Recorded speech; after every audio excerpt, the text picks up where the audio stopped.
Welcome everybody to our uh review slash Discussion. discussion. It's a discussion slash review. Eh, yep. Discussion slash review of Sonic Sonic Frontier. Frontiers. Yeah, oh, okay. I was gonna start it. Oh, okay. Oh, I'll just no. go stand in the corner now. No, but yeah. Welcome to our Sonic Frontiers slash review slash discussion. Uh, Woo! we told you we had this already. All right. We had this We had planned this. out, but we're finally getting around to it. Yes. And boy, that was like, how long did we say we were going to do that? Since the beginning of October? Yeah, No. something like that. We've had things to do and things to be sick about, literally. And now we're nearing the end of October. But don't worry, the other discussion slash retrospective will also happen soon. You got to give us. Well, actually, I don't know. I think we might be able to have that come out pretty soon. Yeah, we got But, time. Don't worry. Yeah, we do. But anyway, so many of you might be thinking, oh, okay, so this is just going to be about Update 3. No, not just Update 3. The whole game, actually. Because, well, we played all of the game.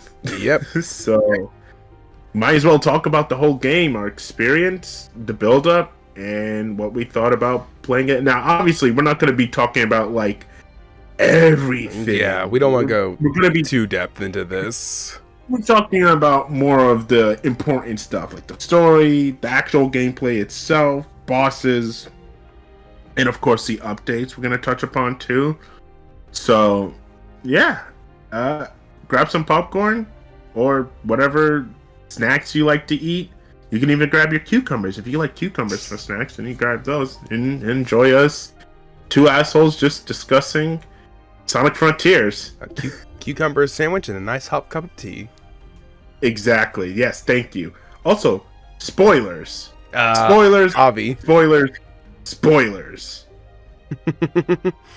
If you could just edit in just like big spoiler words on there, that'd be great.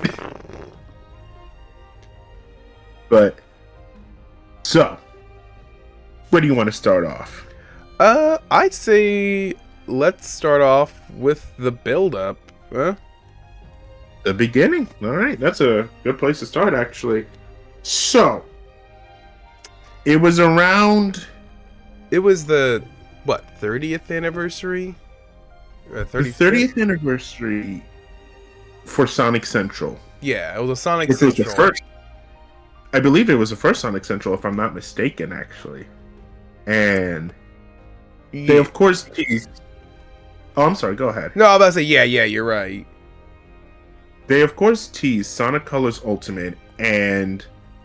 Not teased, I'm sorry. They showed off Sonic Colors Ultimate, which was coming out that year, which I think was supposed to be the 30th anniversary game, but not really. They needed something to fill in that slot, obviously. Then they also teased Sonic Origins, and we all thought, hey, that's it. All right, those are probably the only two games we're going to get.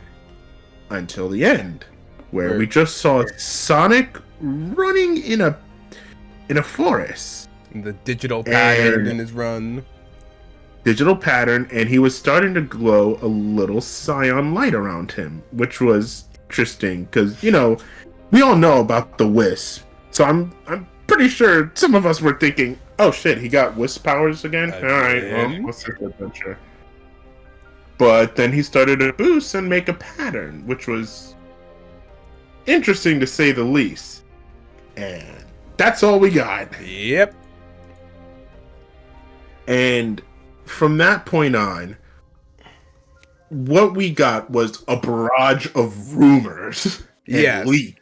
Now, about to say, as of leaks, we did get information about the name from like the trailer and stuff of Sonic Rangers, which would have been a really weird name, honestly. I hear Sonic Rangers, I immediately think of Power Rangers. I mean, how can you not with that type of name? I think of Pokemon Rangers. The first thing when I heard Sonic Rangers, I was like, Go, go, Sonic Rangers. I was thinking like, are we gonna like what? Circle around the? Actually, shit, you kind of does work like a Pokemon Rangers game. The hell, you circle around enemies to beat them.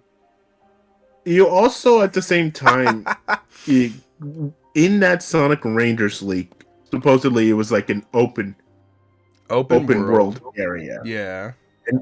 And not only was it an open world area, I believe you were able to interact with a lot of people too, gain some experience. But that was from the rumored leak. Yeah, there was a 4chan post all that time ago about the Sonic Rangers beta someone got to play. Exactly. And the rumored characters that were going to be in there, I believe you had your obvious Tails, Knuckles, and Amy, but you also had Shadow and I believe Silver, if I'm not mistaken. I don't remember Shadow and Silver ever being brought up. Like I said, I could be mistaken because it's been a while since I've heard of that rumor.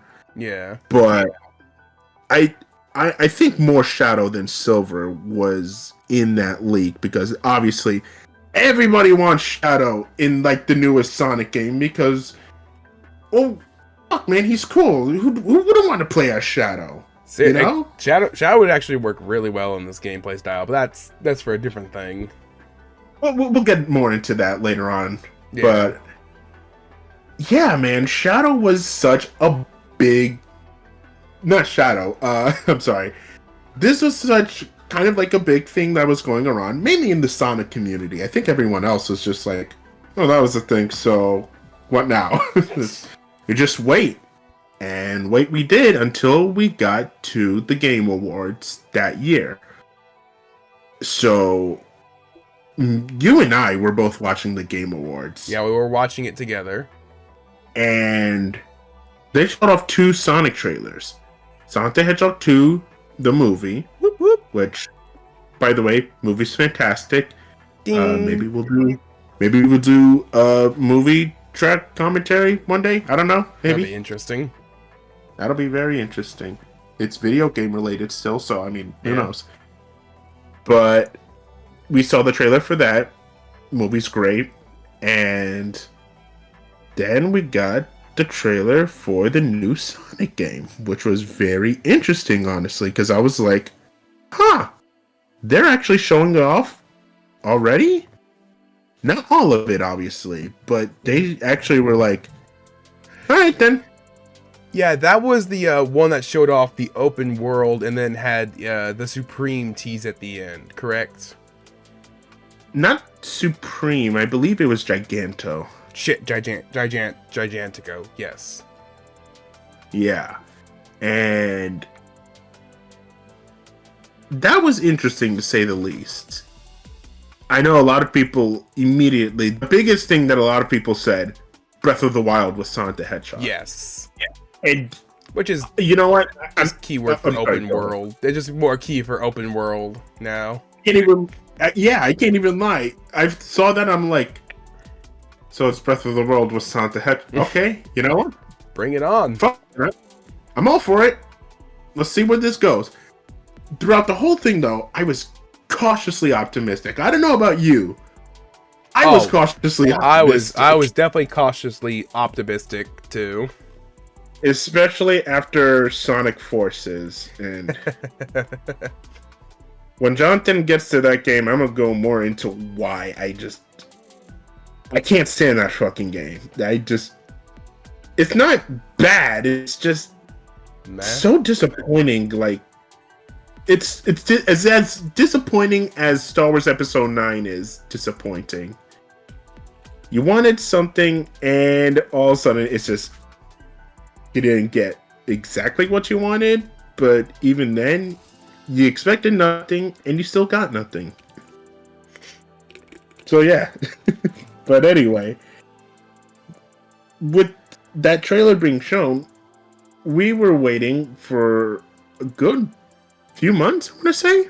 Yeah. It was a while until the ING reveal. Ooh, oh boy. Okay. Okay. So, let's talk about ING. Oh my. Quick thing about ING. They love Sonic the Hedgehog. They absolutely adore it. You remember that one time where they said they're talking about Green Hill Zone from Sonic the Hedgehog 2, you know? That was a great time. That was a great time. But what about that one time where you see the guy playing Sonic Unleashed talking about how amazing the game is, and then falling right down the pit on purpose to talk about how amazing the controls were? That was fun. But that reveal was shit. Okay. I'm going to play a little devil's advocate here. I won't say it was shit. I will say it's boring, though. Yeah, it's boring. Because, holy crap, man. Like I said, I was still cautiously optimistic, and I was like, you know what? This is just the first thing, and obviously, IGN, not the greatest people to have with Sonic. Mm-mm. You know, not the greatest people for to showcase off Sonic the Hedgehog, in my opinion. Because, again, they love Sonic the Hedgehog so much, so... But, however, that was the first one. The second one we got, I believe, was like the combat trailer, right? Yes. And I'm gonna let you go first, because you have a lot more interesting things to say about it. I remember I didn't exactly like the combat trailer, because in the end, it kind of was true. I didn't like the combat very much. We'll discuss combat later, but it looked stiff. It didn't look, I don't know, it just looked awkward. And that's exactly what it was to me in the end. Now, me, however, I actually kind of liked it. Not the way they were doing it, but the fact that we actually managed to get melee combat in a Sonic game, I was interested in. And then, I'm not gonna lie, I kind of geeked out of it. I'm like, oh shit, we get to punch and kick and not just homing attack? Alright, you know what? I'm kind of for that. Let's see what happens.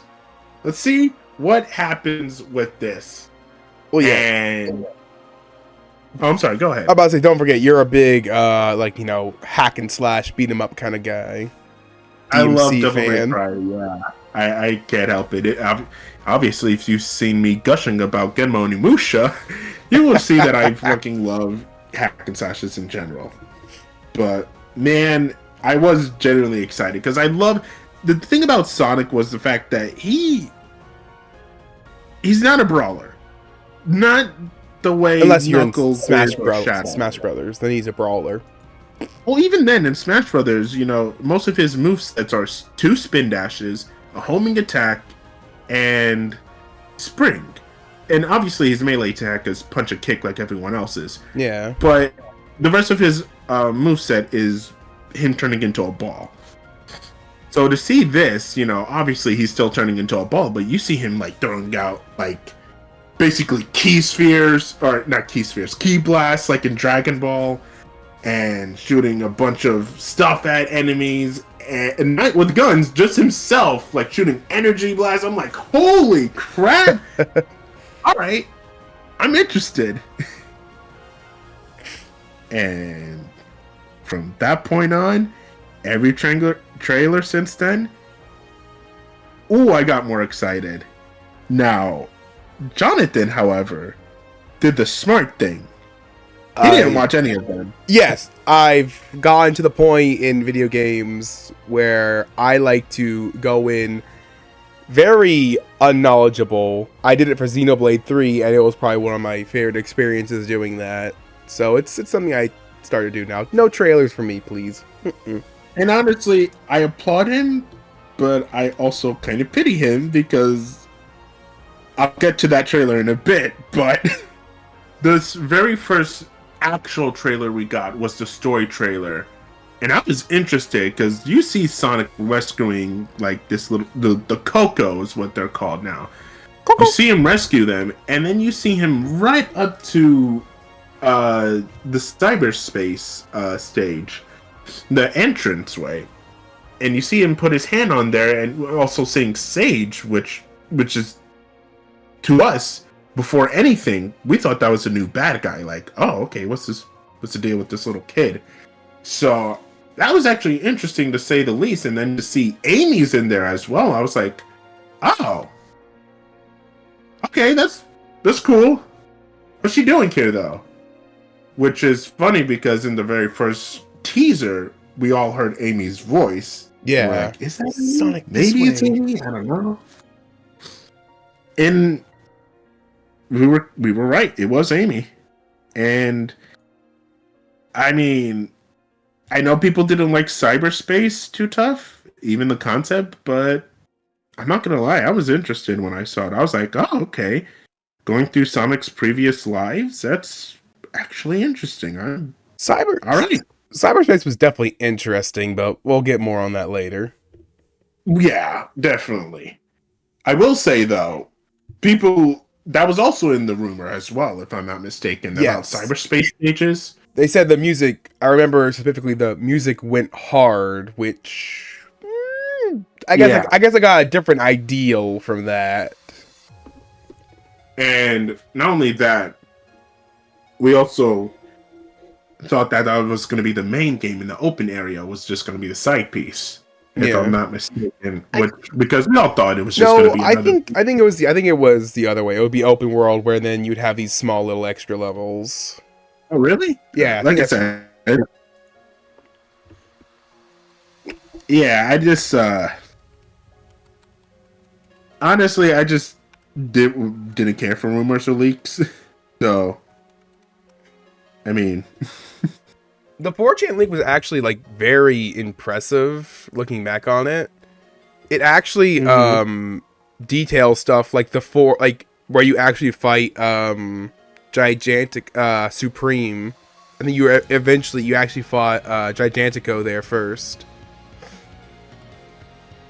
Which is funny too, because the thing about that is, I'm not a big rumor or leaks guy. I'm just not. I completely ignore them. Like, I don't even like looking at them, because I also, like, if they're real, I don't want to get spoiled. If they're not real, I don't want to get disappointed. So it's kind of like a dick between, you know? Yeah. And I also learned the lesson the hard way with the infamous Grinch leak for Super Smash Brothers. Enough said. I think everybody and their grandmothers know about the Grinch leak. If not, well, go search up somebody else talking about it and shitting their pants about it, because I'm not doing that. Nah, I'm joking. You stay here. Stay here.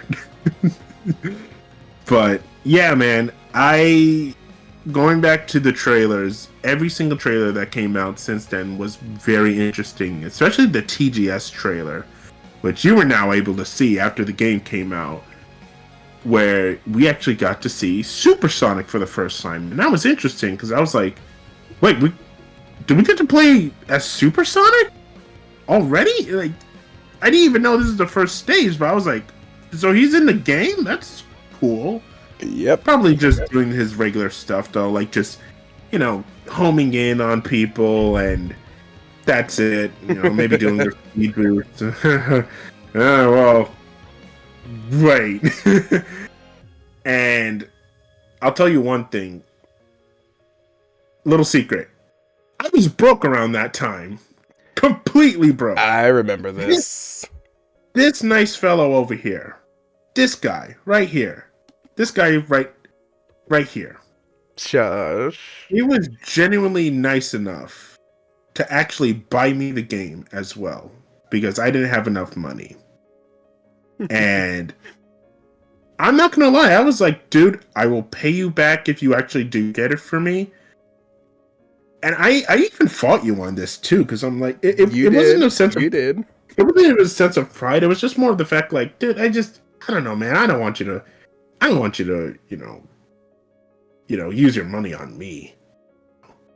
Like, if you, I'll wait for Christmas. Honestly, I'll wait for the holidays. No, you were not.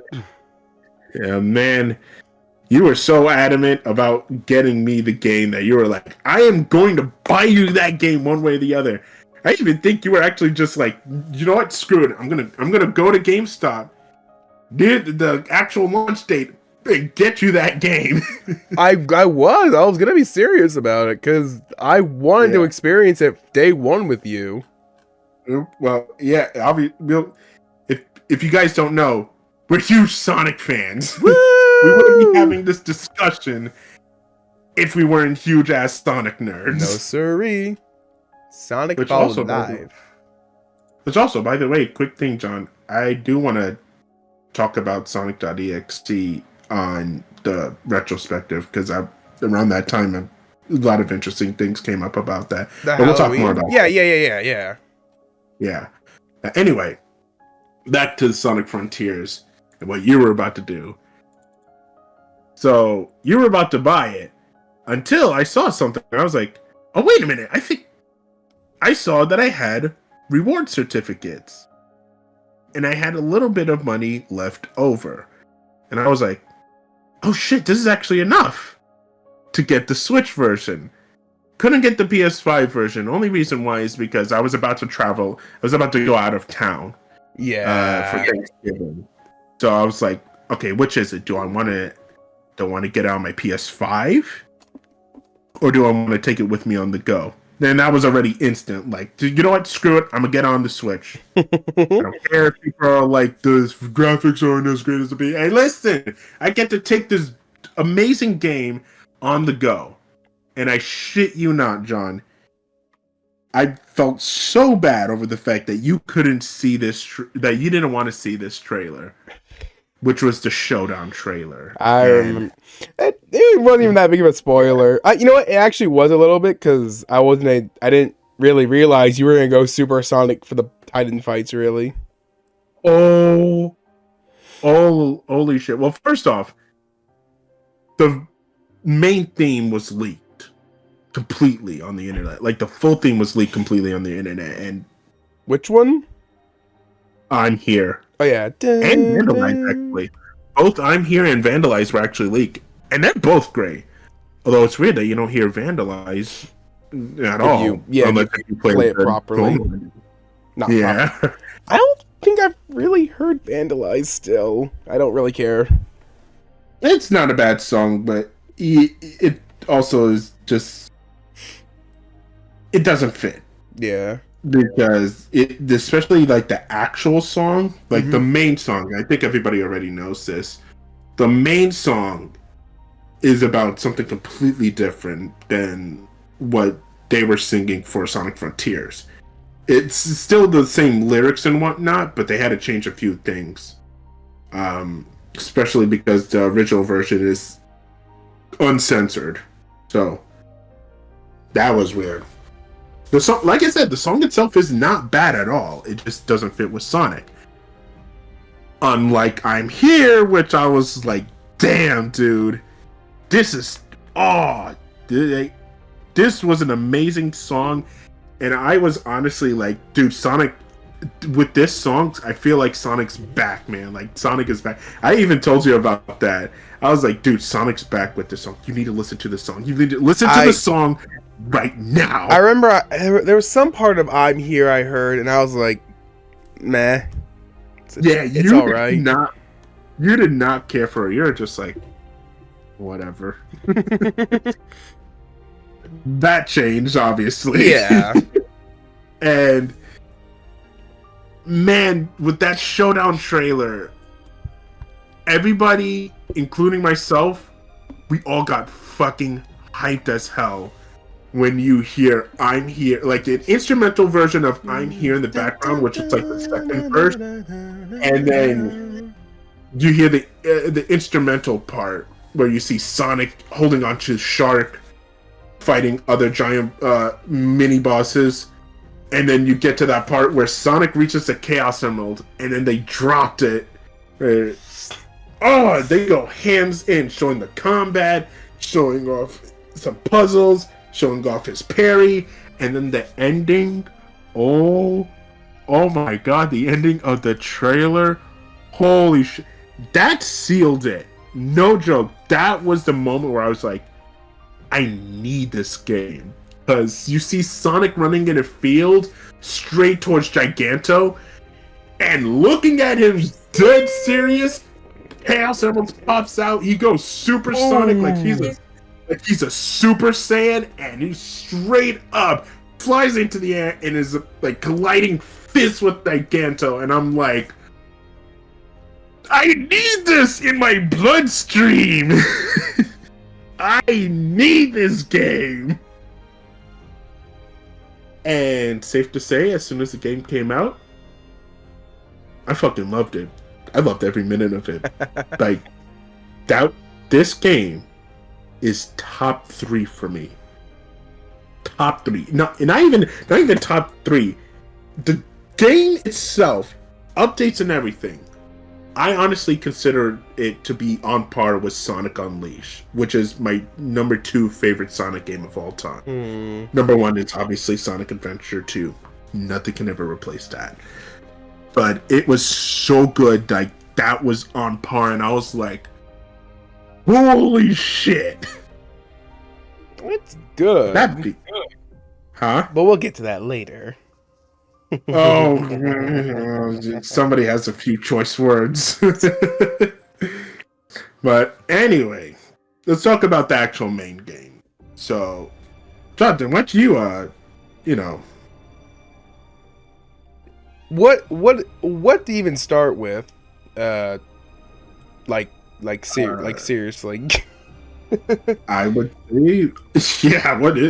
What do you start with? I would honestly start with the story first. Like, what'd you think about it?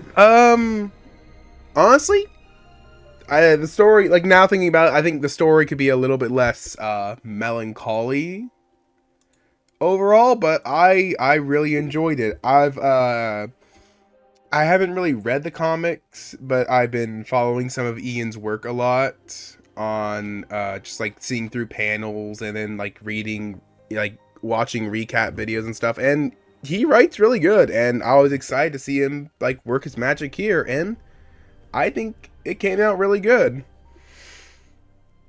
With the obvious, except like for you personally, with some obvious things that you would probably want to be changed a little more, if I'm not mistaken. Because I remember you saying that you liked the story, but there is some things that you would want to be a little different. I could be wrong. It's been so long, I kind of forgot. Yeah. I know, I can kind of see where people are saying a lot of the references can be toned down, and yeah, but I think it's also par and course. This game felt like a reset, kind of, or like a alignment. Yeah. So they kind of want to just like throw a lot of stuff in. So, I, on the other hand, what do you think of the story? I fucking loved it, like every moment of it, and it spent in the way I figured, which is actually through what a lot of people said about the story. The people who actually got to play it early, which was the game. If you love Sonic Adventure 2's story, if you love Sonic Adventure story in general, you're gonna like this game's story. And I was like, really? And yeah, they were right, because I love Adventure 2's story, and I was like, damn, dude, this game actually has great moments each and every single time. The interaction. Huh? The characters are like real characters. Dude, it was so satisfying to see Tails actually act like Tails, Amy actually having a personality than just going crazy for Sonic and threatening to knock him off of a cliff. I'm sorry, that still bugs me. If you won't marry me, I'll just knock you off a cliff. Wait, what? If he falls, I fall too. And Knuckles not being the big dumb idiot, but now actually going back to the adventure days where he actually cares about the freaking Master Emerald, which was so satisfying because I love Knuckles. Like, I love Knuckles as a character. He is the stoic badass that I loved in the adventure era, where he cares about actually protecting the Master Emerald. Don't look at the Sonic Adventure 2 where he accidentally breaks it in pieces. Don't look at that.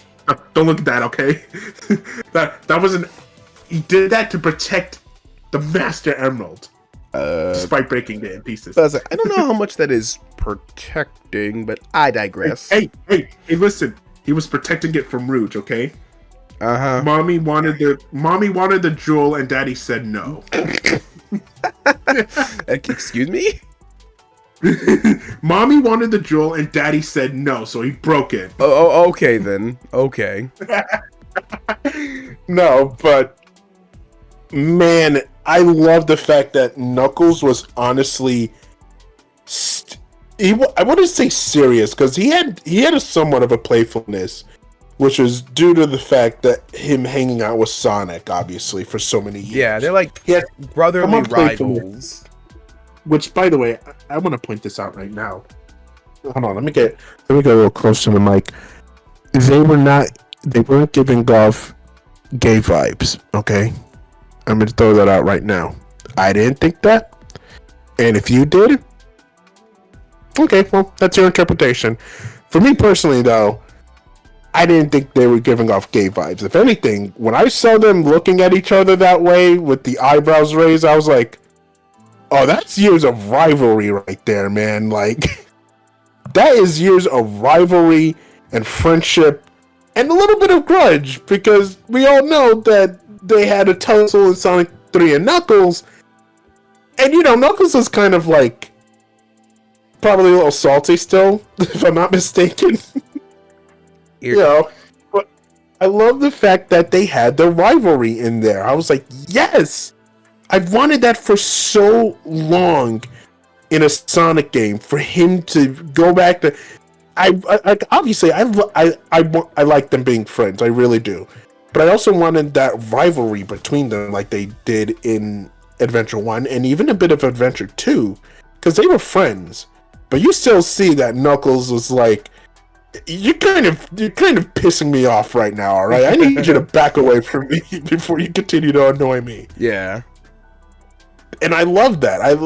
Obviously here it was a lot. The tone, like Jonathan said, was a little bit more melancholy.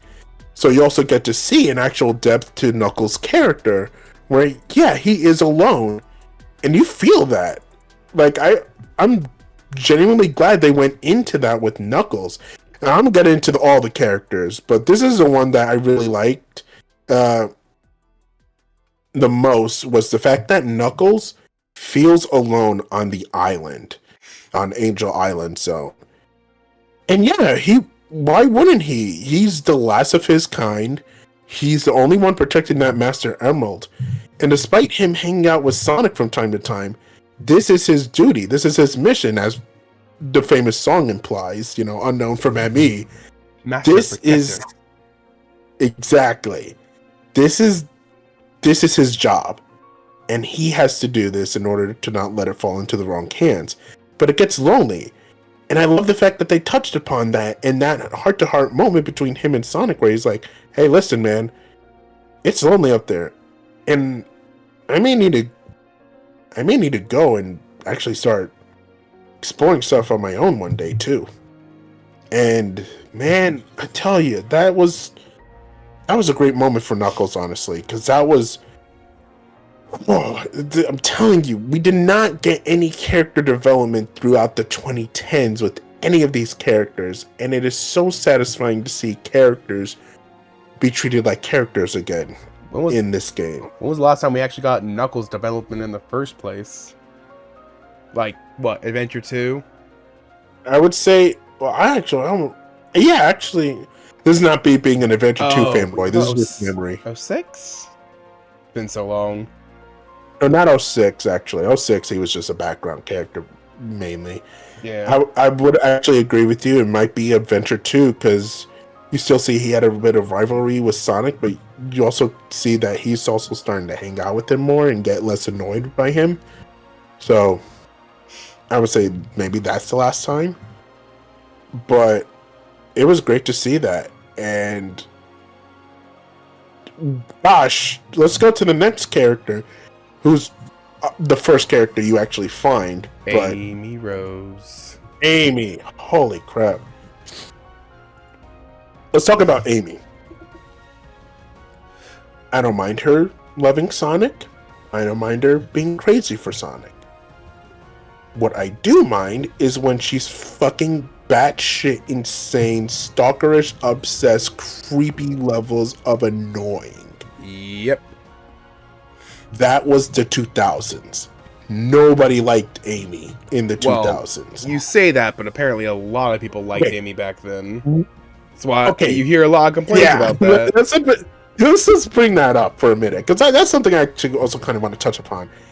I'm seeing a lot of videos nowadays where we're hearing people talk about how Amy's character is kind of being sabotaged for her loving the planet and not her chasing after Sonic anymore or anything like that. And I'm like, dude, you can't keep having her be super stalkerish or obsessed. Because also, here's the thing.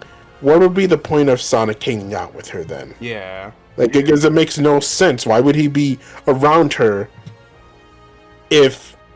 hold on, guys. I'm also trying to put this... I'm also trying to frame the words for this. In every Sonic game, you see Sonic and Amy near each other. Or actually hanging out. Why would he do that? That's because he sees that she is an actual good friend. But when she's going crazy and she's a psycho stalking him, you start to question, why are you still hanging out with her? Why don't you just ditch her somewhere or just tell her to go, fuck off somewhere else? Yeah. Well, this game, I'm glad that they actually did a 180 with her, and she still loves Sonic. Like, Sega did confirm, no, she still loves Sonic, she's head over heels, but she also has her priorities straight. Yeah, and she's She's also she's a real person. she's not a psycho anymore. Yeah. She's not crazy obsessed with Sonic where she's gonna blackmail him to marry him. Beat know. the shit out of you. Exactly. She's now an actual character who doesn't just love Sonic, but she also loves the planet. She cares for other beings, and she is a genuine, sweet, caring person. And I love that because we get to see that with her protecting the Cocos, not only in the main game, but also in Update 3, where she's like, I will not let you hurt these Cocos. Yes. And man, I love this version of Amy. Like, no joke, this version of Amy might be my favorite. And we even see that in the IDW comics as well, because we still see her head over heels for Sonic. Yeah, there's some Like, she has her great moments panels where in she's there. like, yeah, you get. She has her moments where she's like, "Oh, Sonic! Oh, hey, how's it going? You look handsome as ever." How You know, does she do that? but she's also a lot more chill too, where she's not completely chasing him. She has her priorities straight. Like, if there's something serious going on, like the metal virus, she's not going goo goo gaga for Sonic. Obviously, she worries about him because of the sickness, but she's also worried about others as well, and is trying her best to help out others. Yeah. That's what I want. That's what I want in Amy. And I'll be honest, we do see a glimpse of that in older games as well, in like Sonic Adventure 1 and even Adventure 2. And because clearly she loves Sonic, but if she sees somebody in help, if she sees somebody that needs help, somebody in need, she actually goes out of her way to help them. Like the little bird, she helps out Gamma. She even helps out Shadow. She's the reason Shadow. She's one of the reasons that Shadow changes Shadow- his heart. Shadow turns good. Yeah. One of my favorite lines from there is when, you know, she basically mimics the words of what Maria said to Shadow. And once he remembers, you see him shed a tear, and he's like, I have to go now. I have to keep my promise to Maria and you. And I like that moment because he's like, yeah, no, that's Amy has that type of power where she's like, I need to do my part too. I may not be able to do much, but I need to help out. And this game reminded me of that, where I'm like, this is why I like Amy This is why I like character in my characters. I think So, the only thing I really wish Amy was more and this is partially just due to the game being a bit of a more simmer tone. I wish she was a little bit more upbeat, you know? yeah. Okay, so before we get to Tails, yeah, I do want to kind of touch upon that. In terms of the vibe, me personally, I was digging it because for me personally, throughout the 2010s, we've got nothing but jokes, meta jokes, lightheartedness all around. Except for that weird thing in Sonic Lost World where Eggman was like, I'll eat feast upon your black hearts or whatever. I don't know what the hell that was. What? But so no joke. Eggman basically not blackmailed. He threatened the Zeddy. He's like, That's right. That's right. Yeah, and that was the only time we kind of see a bit of darkness in a Sonic games in a while, but otherwise it was basically cheesy, lightheartedness, fun Saturday morning cartoons. Ah, look, everybody's having a good time. Everybody's over-exaggerated character. Ah, funny. And don't get me wrong. I'm not going to say I didn't enjoy some of it. I did. Some of it I actually did enjoy. Like, I did enjoy Sonic Color's story. I can't talk. Sonic Color's story for the most part. The most part when they weren't breaking the fourth wall or doing the Baldy McNosehair joke. That one stuck for a while, unfortunately, until they actually brought it up in the IDW comics, and thankfully that's completely dead. Thank you, Ian Flynn. What's funny is Ian Flynn actually mentioned how that joke kind of came to be. Not the Baldy McNosehair joke, but what Eggman says after, where he's like, it's not funny, it's never been funny, and it will never be funny. What Eggman said right there, that was actually from Team 4-Star. And he actually confirmed it himself, like, oh yeah, that's totally from Team 4-Star's Dragon Ball Z Abridged. I was like, oh, sweet, that's cool. But, man, it was, to say the least, after a while, it did get overbearing with that whole lightheartedness. Because look, I don't mind having lighthearted stories. If anything, I think Sonic Heroes was like the perfect balance of what a lighthearted story should be. Yeah. You can still have some danger. But I also like the story for the fact that it's just fun at the end of the day, and it's lighthearted and cheesy in the right ways, where it's like, yeah, we know what we're doing. We're not trying to take ourselves too seriously, but we're also not over-exaggerating or being, meta fourth wall breaking or whatever. No, they still took themselves somewhat seriously in their own world, but still had fun with the adventure, which I liked. Meanwhile, in the 2010s, you had everything go completely breaking the fourth wall or meta jokes. And I know many people will probably be like, I don't remember that being in the Sonic games. Fair enough. You're getting in some Sonic games.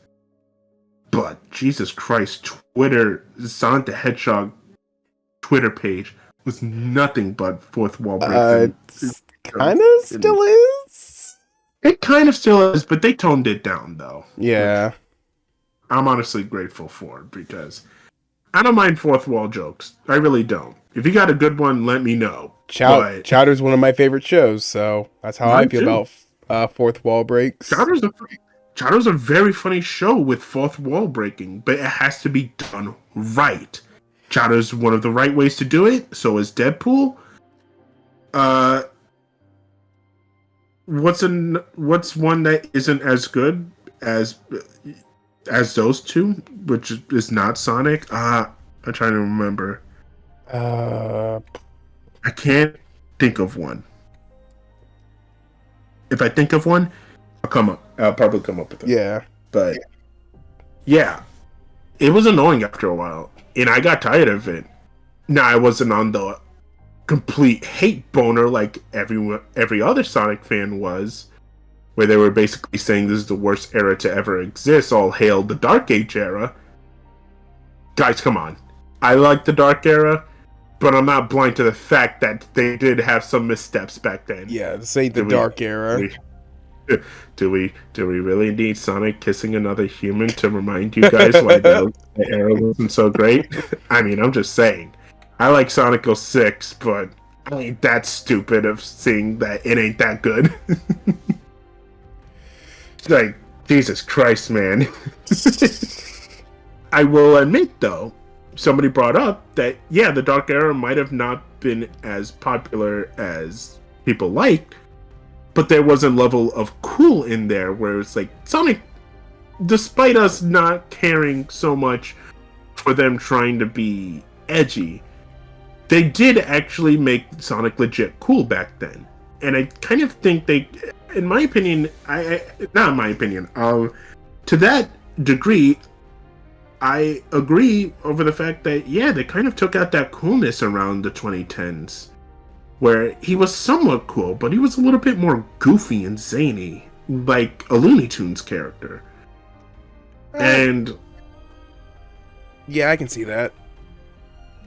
And after a while, I was like, yeah, I'm kind of sick of it too. So, you know, with all that being said, that was lengthy, but my point is, I did enjoy and welcome the melancholy feel of Frontiers, because they're like, okay, we're done with that. We want to tell a good story. This is actually the right direction right now to go with it. And I enjoyed it. I honestly enjoyed it. Like, yeah, this is something that needed to... I love the fact that the Cocos and Sonic's friends and himself are tied to it to a certain extent. Now, obviously, they're not related, but, like, you have these four warriors from the past, you know, banding together, and each one of them had, like, certain traits with, I mean, like... they're literally, like, pretty much linked to the main characters in the sense like that. Yeah, obviously. It was such a welcome change to see that, and honestly, especially the fact that Ian Flynn, the dude loves Sonic. Like, he is a big Sonic nerd, which was, in my opinion, I think that was the right call. Because he wasn't just writing for the fact of putting his own fanfic in there. He was actually writing, and I do believe, if I'm not mistaken, they actually gave him free control over it. They didn't give him completely free control. They gave him like they gave him a lot of guidelines, like, you know. They did, but they also you can only use these characters. You can request characters. But what I mean is like they gave, because they were confident in the fact that he knew his Sonic lore. Yeah. So they were like, you know what? We're gonna give you some guidelines, but the story itself, I want to say go nuts, but right to your heart's content. And holy shit, he did. Bringing up past stuff and having the characters actually talk like characters and not just one-off jokes felt so satisfying throughout all of the story, which brings me to Tails. I am so happy that they addressed so much stuff with him. Tails. Dude, you want to go into Tails, or... I don't have really like too much. I just love like the bigger brother and younger brother kind of stuff they have going on for Tails in this game. I love the fact that they brought that back.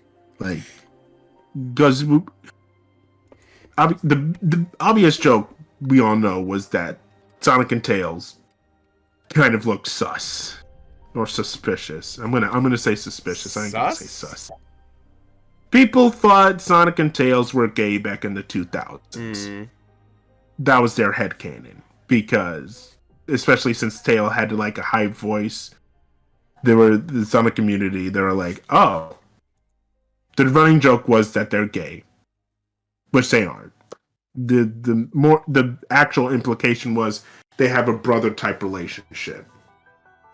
Yeah. And for me personally, I always thought that. I'm like, no, these are best friends. Like, they have an actual sibling type relationship. It's always been best friends. I don't know where people were gotten those Yeah, ideas no. from.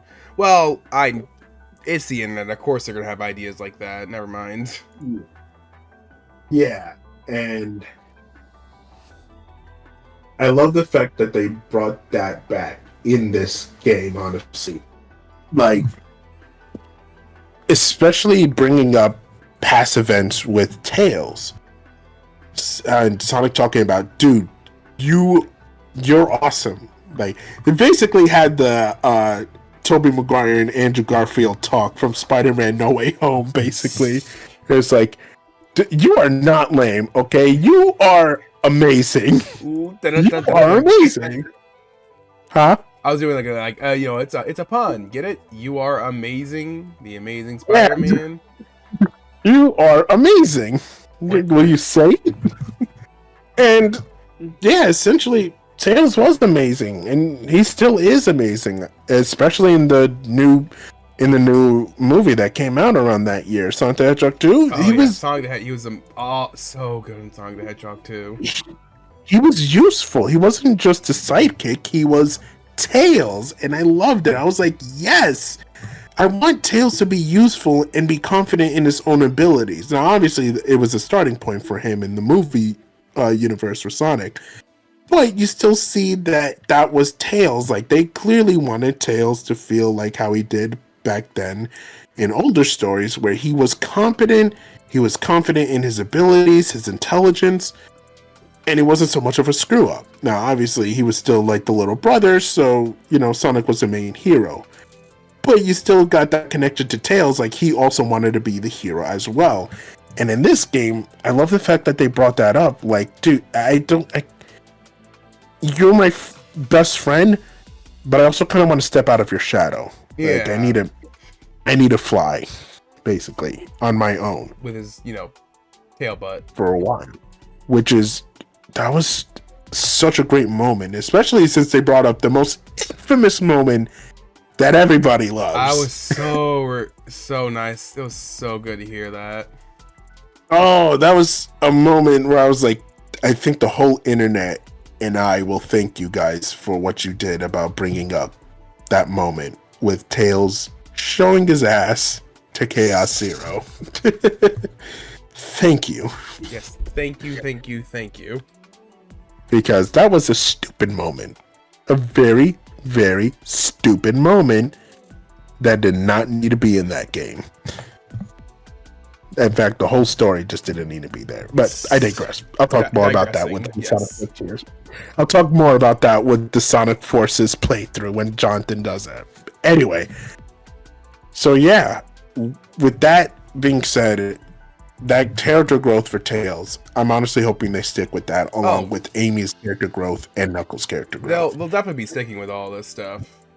I think so too, because I believe Ian Flynn is staying on to write the Sonic games, if I'm not mistaken. He stayed on to do the next thing. Oh, sweet, great. He stayed on to do for Update 3, right? Update 3, yes.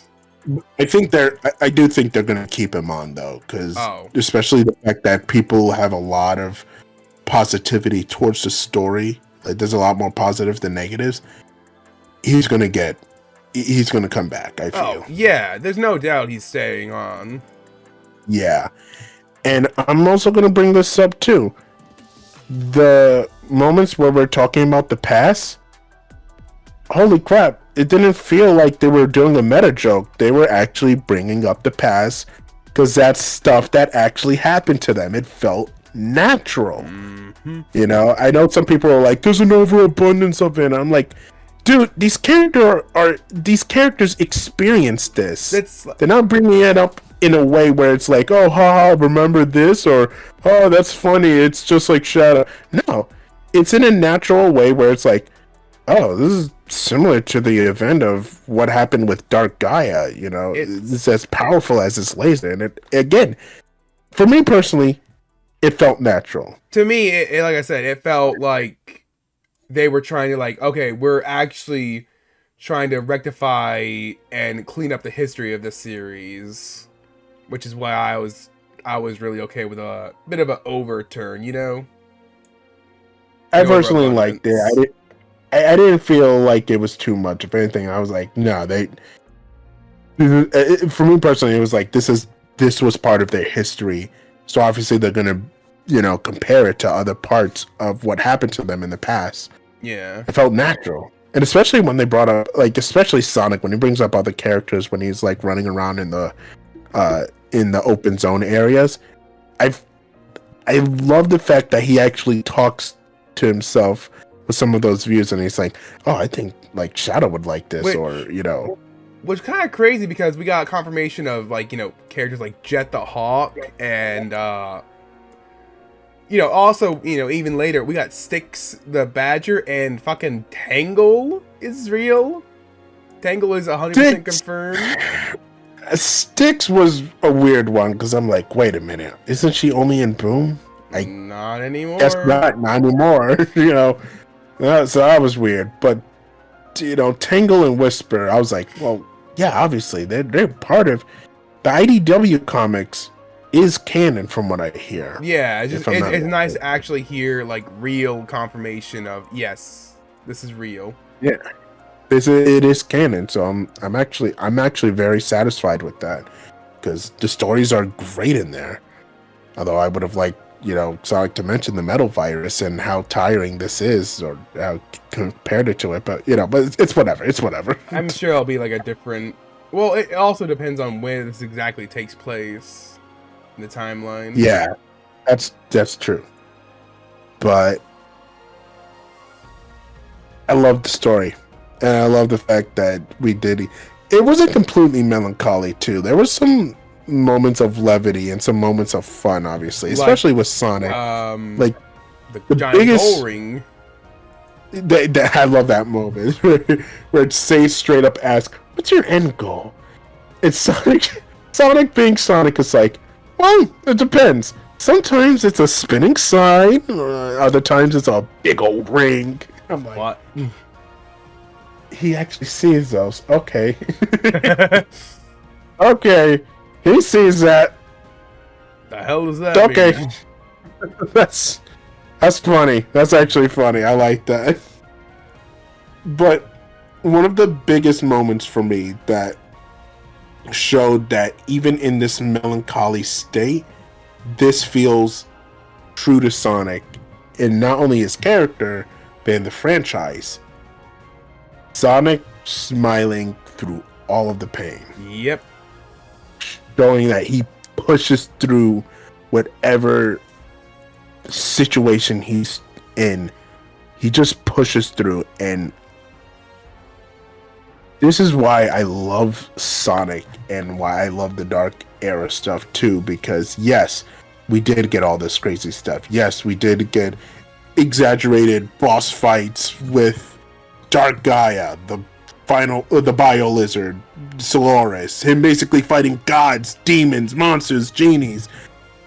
But one thing that stayed true is his character and him pushing through all of it with the smile on his face.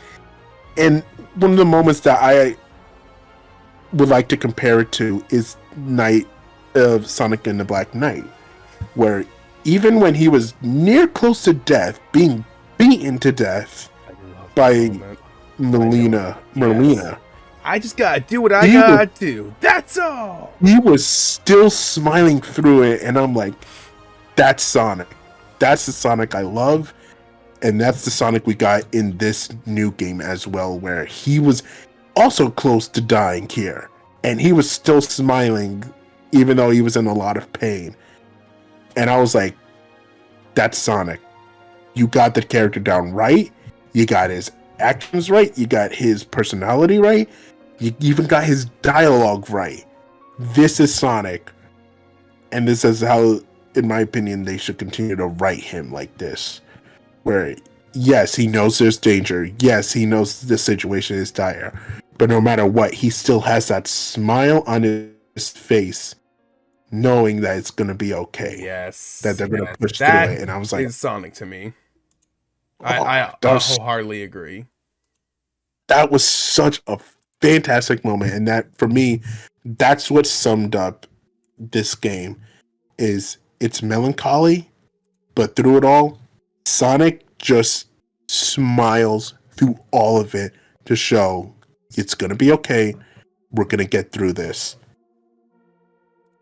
and boy, does that show in the gameplay. Transition. Hey, gameplay. So, let's talk about the gameplay. But first, I want to bring up a little something. Uh-oh. Let's talk about Open Zone. How'd you feel about that? Open Zone? I like it. I like Open Zone. Do you feel like it should genuinely be in here? Like, as a mainstay? Or should it be, like, in some games, but not in every game? Maybe not in every game going forward. It'll be nice to...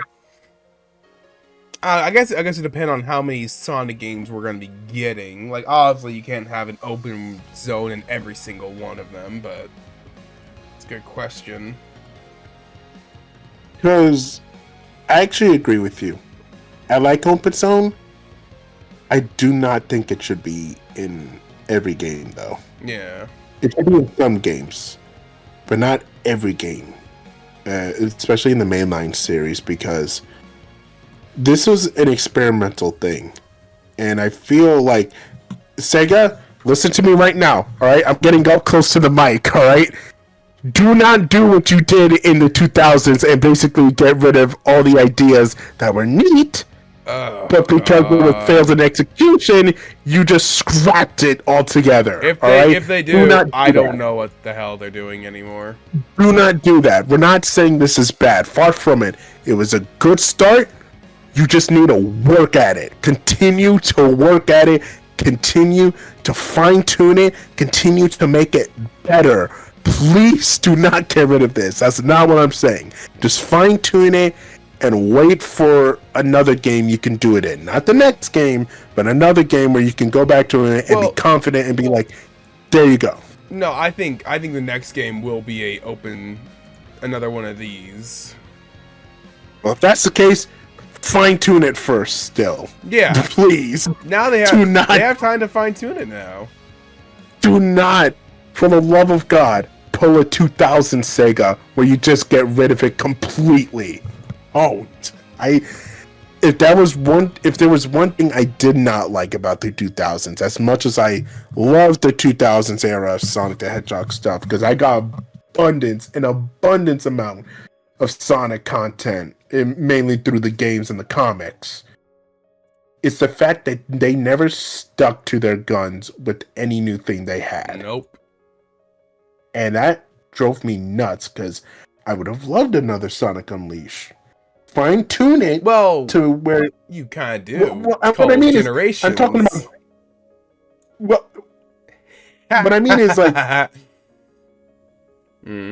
What I mean is, like, the gameplay. I know what you mean. And this is about to be a little controversial. I like the Werehog. I thought that was actually a smart idea on their part. Well, congratulations, you have it again. They should fine-tune it. They did. But maybe not bring back the Werehog. I like the Werehog. It was fine for that story, but there's no way you can explain him having it come back. All right? So, yeah. Oh, you can write circles around any story if you want to, really.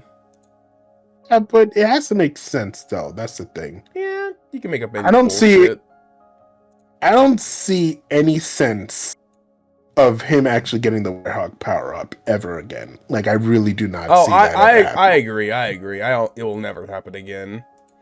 But, it's not like it can't happen again. But, man, the open zone, I do think, is a great starting point. And I do like the areas we did explore and the missions that we got. Although some of those missions drove me up the fucking wall and made me want to tear my hair out. But you know what that means? That means they did their job of actually being difficult. Woo! And man, I I keep saying oh man, but what else can I say? This game was to me was like this is what I want out of a Sonic game. Pure enjoyment, pure fun. Well, let's get to one thing that I kind of didn't like. Oh? Which is why it's at a number 2, tied with Sonic Unleashed, but also kind of number 3. I didn't care for Chaos Island too tough. Yeah, that's fair. That was kind of boring. I don't got exactly blame you on that one. It got really annoying after a while. And I know Ares Island is bigger, but Chaos Island was more annoying with some of the bullshit you had to do in there, especially that area where you had to go talk to Tails, and you could not figure it out. Nobody could figure it out until somebody uploaded it on YouTube to be like, hey, this is what you actually do. But even then, it's like, it took that long to actually figure it out. And what about the pinball? I like the pinball. I was actually fine with it.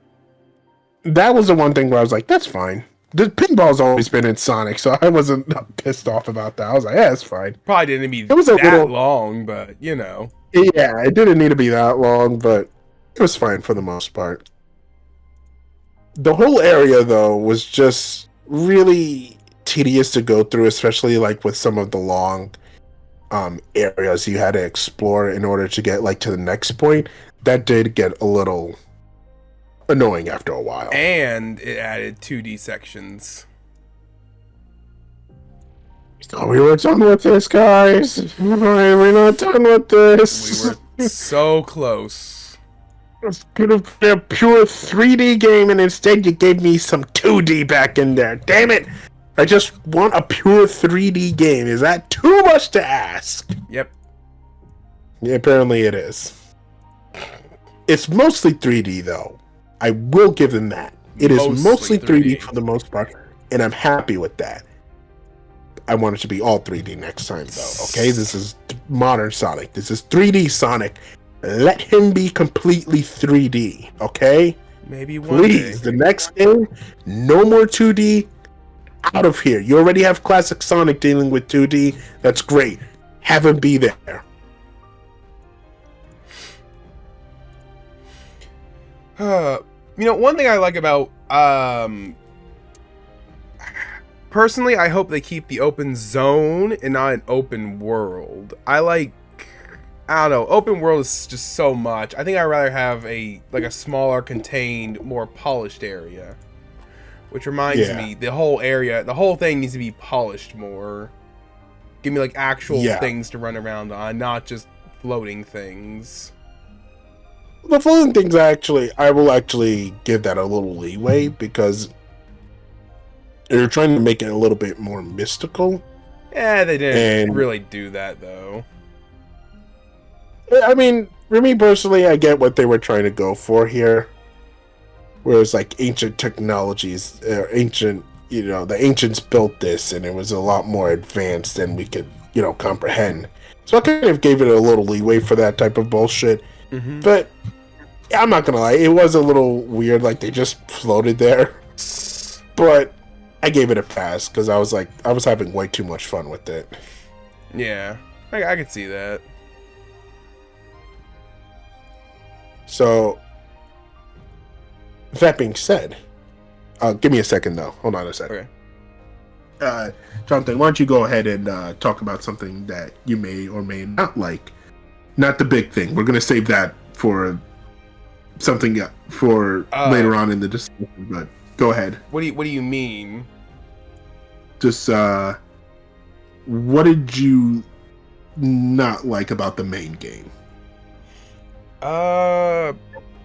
Mostly the combat, I guess. Give me a sec while Jonathan talks about it. It's just the combat wasn't Didn't feel too good, honestly. I'm not too much of a, hack and slash person. I've played stuff like Castle Crashers, and Hi-Fi Rush is my most recent, and I love the combat there a lot better. The idea of only having just the one attack button is not personally what I would prefer. Plus, the animation attacks, including the one set on the boost button, is not very good.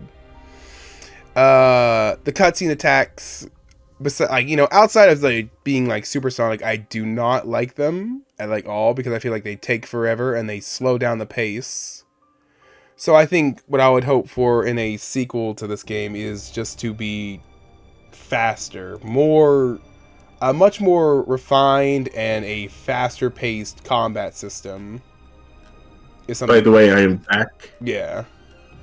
And I actually did hear all of that. I wasn't that far away, thankfully. But,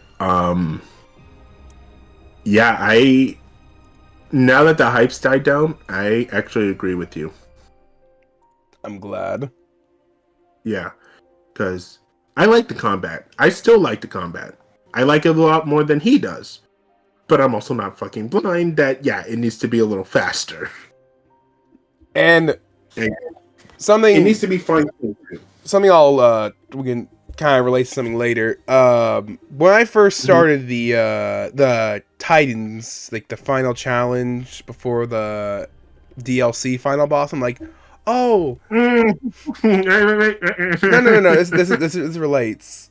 Oh, being at 1 health, being at level 1 and only getting 400 rings. Good, I get to actually kind of struggle against this boss again. I'm doing all these different attacks, and then I realize, oh wait, you can't play. You have to play optimally to win this. So basically, that resorts to just spamming the slam attack over and over again. I'm like, oh, this is fun. This is boring. You were basically neutered in that whole section. But it's not even a fun neutered. That sounds weird. No, yeah. It wasn't a fun way of playing, being stripped of all. You know what it was? What? That reminded me, thank you for bringing that up, honestly, because that reminds me of any game that starts you off with a sequel, especially starts you off with the main character from the first game, and they're all powerful at the beginning, right? Yeah. Looking at you, God of War 2. Because you're all powerful, super strong. You should have your powers, go nuts, wreck shit. And then all of a sudden, at the end of that first act, you get it stricken away because, unforeseen circumstances just so happen right there and then. What? You're telling me that this magic weapon that I have right here is going to take away my powers, but it's going to give me an incredible strength? Sure, why not? Oh no, that incredible power is also stricken away from me too, because now I'm incredibly weak. Thanks. It wasn't exactly what I was saying, but Well, what I mean is you basically have all of your maneuvers, or most of them, taken away from you. Your strength is what I mean, because obviously you still have your actual moves, your actual skills. Yeah. But your moves are gone. Your not moves. Your strength, your speed, your stamina, your defense, gone completely. Stricken away. You're back to level 1. You're back at the basics. I was actually kind of liking that. What I don't like is, in order to beat that challenge, you have to play in a certain style in order to win. I think that's what I was trying to get at. I'm not sure if I'm saying it the right way, but I agree with you is what I'm saying. Basically, to put it bluntly, the optimal way to play this game is to spam something like, the slam attack. Okay, I know what you mean now. Yeah. If you're very weak at the beginning, that is your optimal way of playing. Even later, really, I feel like. Really? And later, then you're just way too strong to actually do any real combat.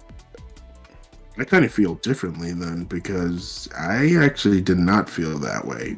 In terms of the combat with the bosses, especially, I didn't feel that way of sorts. Not until the Master King trial. Yeah. Well, That one was no doubt that like doing the slam attack is just one of the fastest ways to do damage at the end of the day. really great damage. But at the same time, I'm like one of the things I love about the boss is like the fact that you were able to go balls to the walls and nuts against these creatures.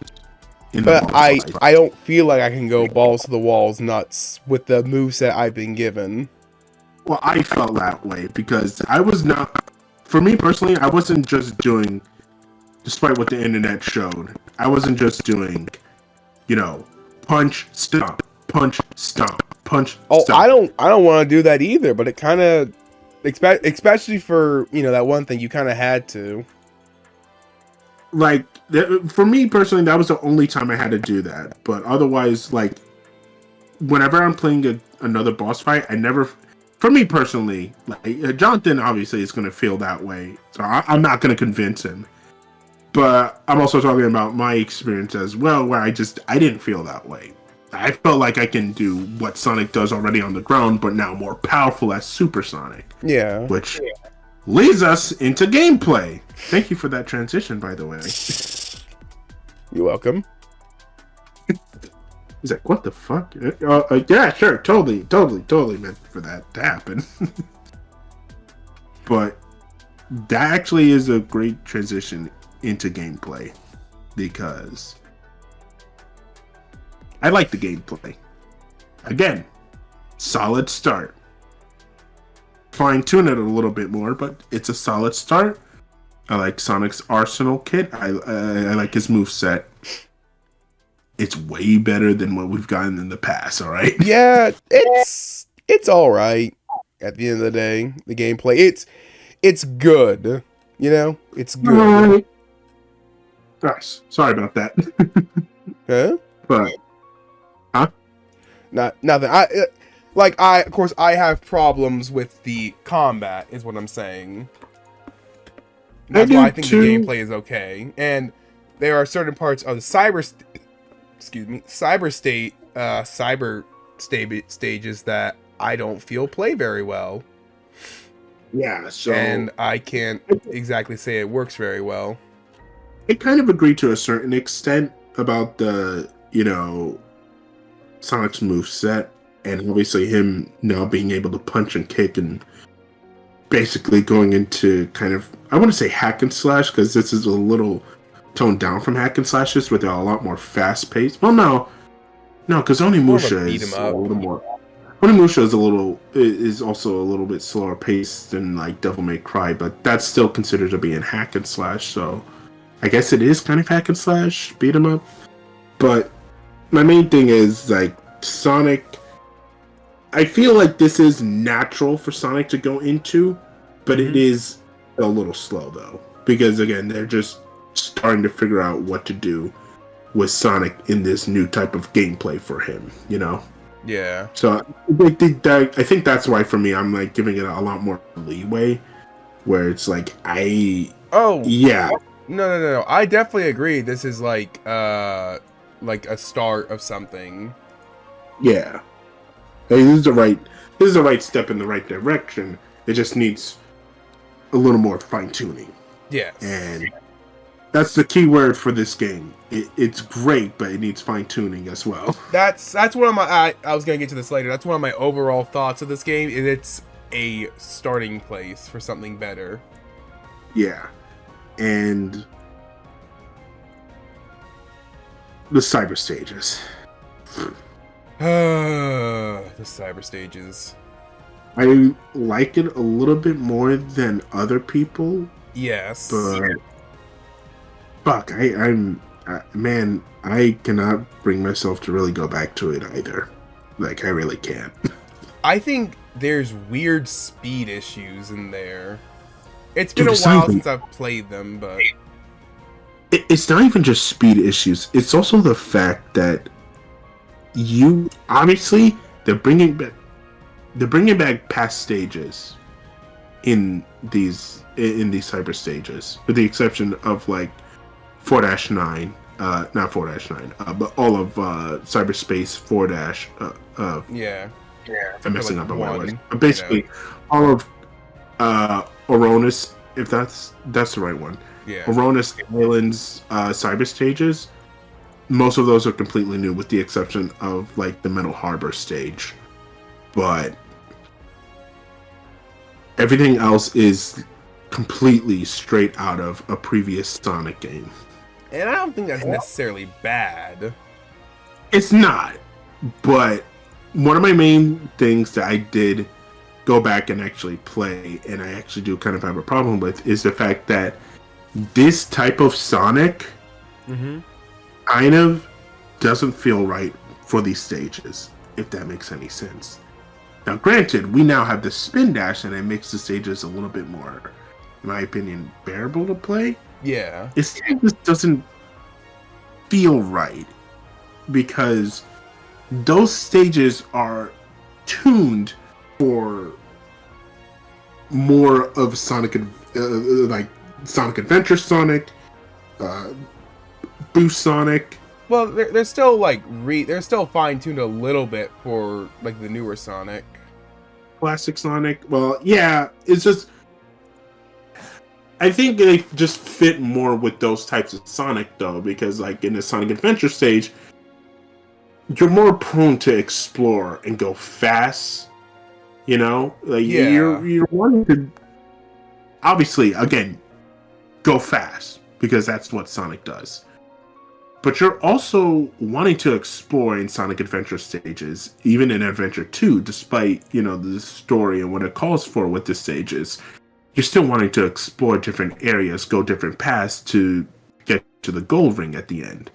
However, with this type of game where you're actually, especially with Cyber Stage, where you're trying to get that S rank and collect everything, you're kind of tied down to that, where it's like, yeah, you can kind of explore, but no, we want you to stay on this path so that way you can actually get that gold ring. You know what I mean? Yeah, no, you're not wrong. It's I guess, but And with Sonic Unleashed and Generation stages, especially when it comes to the boost ones, it feels like Sonic. Well, you know, I can't even say it feels like, because it is what it is, basically. Sonic's slower compared to previous games. Yeah, and that's what I do not like about this game's cyberspace stages. He feels I wouldn't say so slow, because he's still fast. But a great thing to do is actually to compare it to a Generations level, an actual Generations level, or an Unleashed level, to what they were trying to mimic in the cyber stages. And you will tell there's a night and day difference with the actual speed in there. I would love if the cyberspace stages were more akin to that. Because I'm not gonna lie, I would have loved if you actually had like some elements of previous stages, but also a new layout for them as well, with Sonic's new abilities in this game, like cyber looping for like just figure out a puzzle in there to get to like to one point, him busting through a wall to like get to another area for you to like to find like another pathway to the gold ring. You know, that would have honestly been really cool to actually put in his abilities in the cyberspace stages, so that way it's not feeling limiting, you know? Because that is another thing that I also don't like. He's limited to just the boosting stuff, homing attack, homing attack, and now the spin dash. And granted, with the spin dash, you can get through levels faster. Cool. Yeah. But it also feels like, okay, well now everything's also just stricken away. Like you can't do the side loop, you can't do any punches, you can't do any kicks. Kind of just stuck there, basically. You know, you're basically playing a Sonic game, which granted, I love playing a Sonic game. But when you give me this new game and I get to do all these new stuff with Sonic, I also kind of expect that to translate into other aspects of the game itself. Didn't really feel like I got that here, though, with Cyberspace. Like, they just basically... It's basically like the ancients looked at him and said, you know, you're a little too powerful, you cocky little hedgehog. Well, I'm gonna just take all of these powers away from you in these stages. But I'm gonna give it back to you after, because you prove your worthiness by finishing it fast. they're meant to be different style, more fast-paced levels. But it does. But that's the problem. It doesn't really feel fast paced, though. Yes, it feels that's- short. That's what I'm saying. They don't feel fast-paced. It feels short, though. But it's not Mhm. because Sonic is fast. It's because they just Are cut down short. the levels. Like, they cut it down, and it's like, wow, you just basically kind of took away some of the fun parts of the level to make it short. Which And don't I get me don't wrong. Go ahead. I don't exactly understand.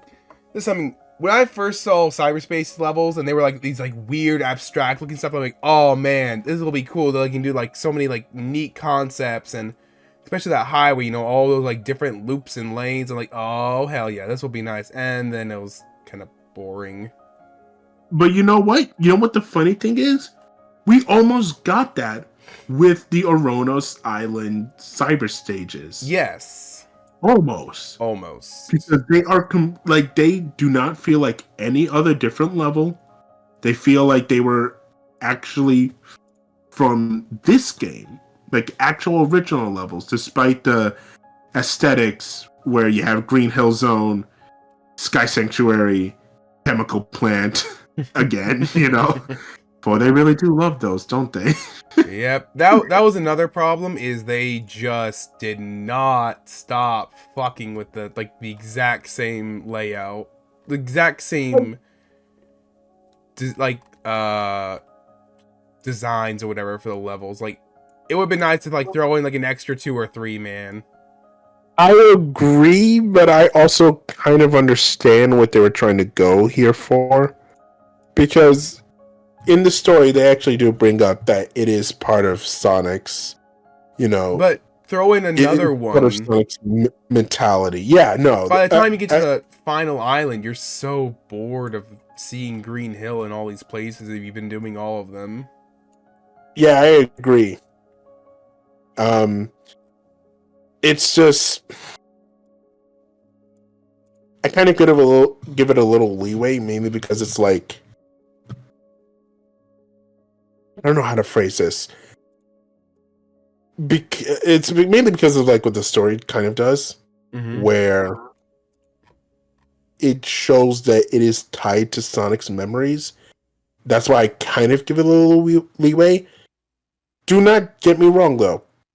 I'm not saying I want more Green Hill Zone. I'm done with Green Hill Zone. I'm done with Chemical We're all Plant. done with Green Hill Zone. I'm done with Sky Sector. I'm basically with the Sonic fan base. I am done completely with those. I don't ever want to see those for a good while. So, just let this be the last game, basically. We shall see. However, though, the open zone stuff. Sorry, I was trying to find my words here. Oh. The open zone stuff. I did like those. I did like the show. I did say that before, but one thing I also wanted to bring mention to was the mini bosses. I actually liked the mini bosses. I thought they were fun. Yeah, I think it's still kind of some problems with combat there. Except most of them are good, except for Shark. Shark fucking sucks. I actually liked Shark. Shark was actually interesting. Shark Honestly. was fun to fight exactly once. I don't know. I kind of like fighting him a bit. I don't know. Maybe this is Stockholm syndrome talking. It just slows down the experience to me. Like, here, let me sit here for like 2 to 3 minutes doing nothing. It's obviously not 2 to 3 minutes, but you know. Yeah. No, I know what you mean. Because there is there is a level of tediousness there. where it's like doing the same thing after a while. And I don't know. There's something about it where I was, again, one of the things I will say was that I was having so much fun with this game. Even when I kind of got a little tired of some stuff, I was still having fun with it because there was. I think it wasn't. I can't even say it was the hype because I got hyped for Sonic Forces, and that died down after I played it for like the first 1 minute. Yeah. It was something about this game where I was like, I pushed more and more because I felt like this was a game that was genuinely trying. And I haven't felt that way about a Sonic game since Generations, honestly. I haven't felt like a Sonic game was trying in their level design until this game. And that kind of what that's kind of what pushed me more and more to not only explore more of the islands, but fight more of these, boss fights to, find more of these interesting trinkets, like the new collectible memory tokens. Now, obviously, when we talk about Update 2, then I'm not going to sound so nice about them, but we'll talk about that when we get there. But when you're doing the main story, it doesn't feel like an obligation to collect these, but it does feel like they're pushing you to want to collect these. Like, we want you to collect them. You don't have to, but if you want, they're there. And I haven't felt like that in a Sonic game for a long while, where it feels like it's not an obligation, but it's like a fun side thing to do. Yeah. Which is always great to have like collectibles that are good side things. And that's not even just the memory tokens, it's just anything in general. Like, honestly, going back, you don't really have to hold on a sec. It felt like you were able to do whatever you more. wanted. Yeah, it felt like you were able to do whatever you want to do to your own free will. Which is what you need out of an open world game. Exactly. Especially with somebody like Sonic. You were able to feel like you can go fast in this game. And I love that. I love that feeling. Like, I was able to do that. I didn't feel like I was forced to. Now, granted, you do have to do the story. Yeah, of course. There's things you have to do, but it honestly was just nice. Yeah, if anything, one thing I also kind of figured, you don't have to do all of the cyber stages. Do enough of them to where you can get the keys. And then after that, you're just done. Yeah. Like, you don't even have to do all of them. You can just do some of them, and then that's it. Done. Because you can even find the Chaos Emerald keys in other places. And I'm like, oh, neat! So I don't have to go through all of the cyber stages. Granted, you don't have to, but you can if you want to. Which, we both did. We both did all the cyber stages. Yes, we did, because we're whores for 100%ing this game. It's a problem. But, like I said, I would love to see this concept come back. I want it to be fine-tuned. And I want to continue to feel like this game wants me to explore. This game, definitely, it just feels like it feels almost like a beta, if that makes any sense. Basically, like those Sonic fan games where you have him like in an open beta test room. Yeah, it's honestly not a beta, but it like feels like a proof of concept. Like the next one is going to be a lot better. Yeah. And I can't wait for the next one. Whenever that will be. Especially the boss fights. Oof.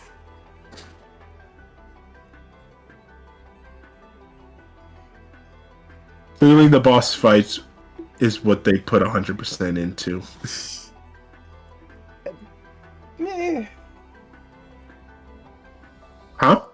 yeah. I'm not. Oh, okay. All right. Are we going I'm to gonna. talk about I'm the gonna boss stand. fights? Let's talk about the main ones. Let's not talk about update 3 just yet. Oh, I know. So I'm gonna stand like 5 feet away from you before the lightning from the comments sections and every other YouTuber strikes you down. So I'm gonna stand all the way over here while you explain your case. Go ahead. Those are yours. I do have a lot to say about this. I remember when we were first playing it, you know, we were both on Aronis Island. I got sucked into fishing and seeing all the little lore, and you were over. Hmm? Oh, I'm sorry, John. I don't mean to cut you off. Quick thing about fishing. Best big fishing ever compared to Adventure 1. Boom, I said it. Alright, go ahead. And you're like, oh my god, this is the craziest thing ever. I'm like, okay, interesting. I'm excited to see this. Very excited. And I've grown to love it more, but I don't know. When I first got to you know, the Gigantico fight, I'm like, okay, this is a thing. I didn't really care for the music at first. Ooh, I'm staying away from you. Alright. And it's honestly that's before still God strike you down. Hold on. Let me just stay over here. honestly Go ahead, finish. when I got to Wyvern, it was a lot better, and so was the Knight. Okay, I'm gonna stay a little closer again. Supreme is the worst fight in the game. I can disagree with them. Pretty much everything about it. It's not awful, I will say, but I'll get more into it when I get into why I love it. In terms of boss fights, a little quick tier list. Y'all are gonna hate me for this. Oh boy, here we go. I'm gonna include the DLC 3 version of Supreme. All right, just don't go too into it though. No. Let's see here. I think the worst is Base Supreme, Okay. then Gigantico. Okay. Yeah, probably DL3 Supreme. Okay, that's fair. Then That's the end. Huh? Then the end. Ooh, okay, those are big words. Then Right. Wyvern, and then the Knight. Okay, that's somewhat fair. What I don't like about when it comes to Gigantico and Supreme, I don't particularly like their designs. Gigantico somehow manages to be boring and really cool at the same time. I don't know, like sometimes it's just plain to me, but other times like, wow, it's so cool and interesting looking. Well, to be fair, it is the very first Titan, boss fight, yeah. that way. And its boss fight, as expected for the first one, is pretty boring, but at least you got like a nice little pretty field. Supreme, I don't like its design for some reason. And it also has the worst boss fight and the worst arena. A fucking tiny forest. Yay. But then you have, you know, Wyvern, which you get to fly around the whole island. And of course the Knight. Whew, I love the Knight because it's like a cage match against the Knight. You know, when you get hit, you get slammed across against the wall like a heavy impact. Like, just so satisfying. Any comments, Aaron? No, I'm good.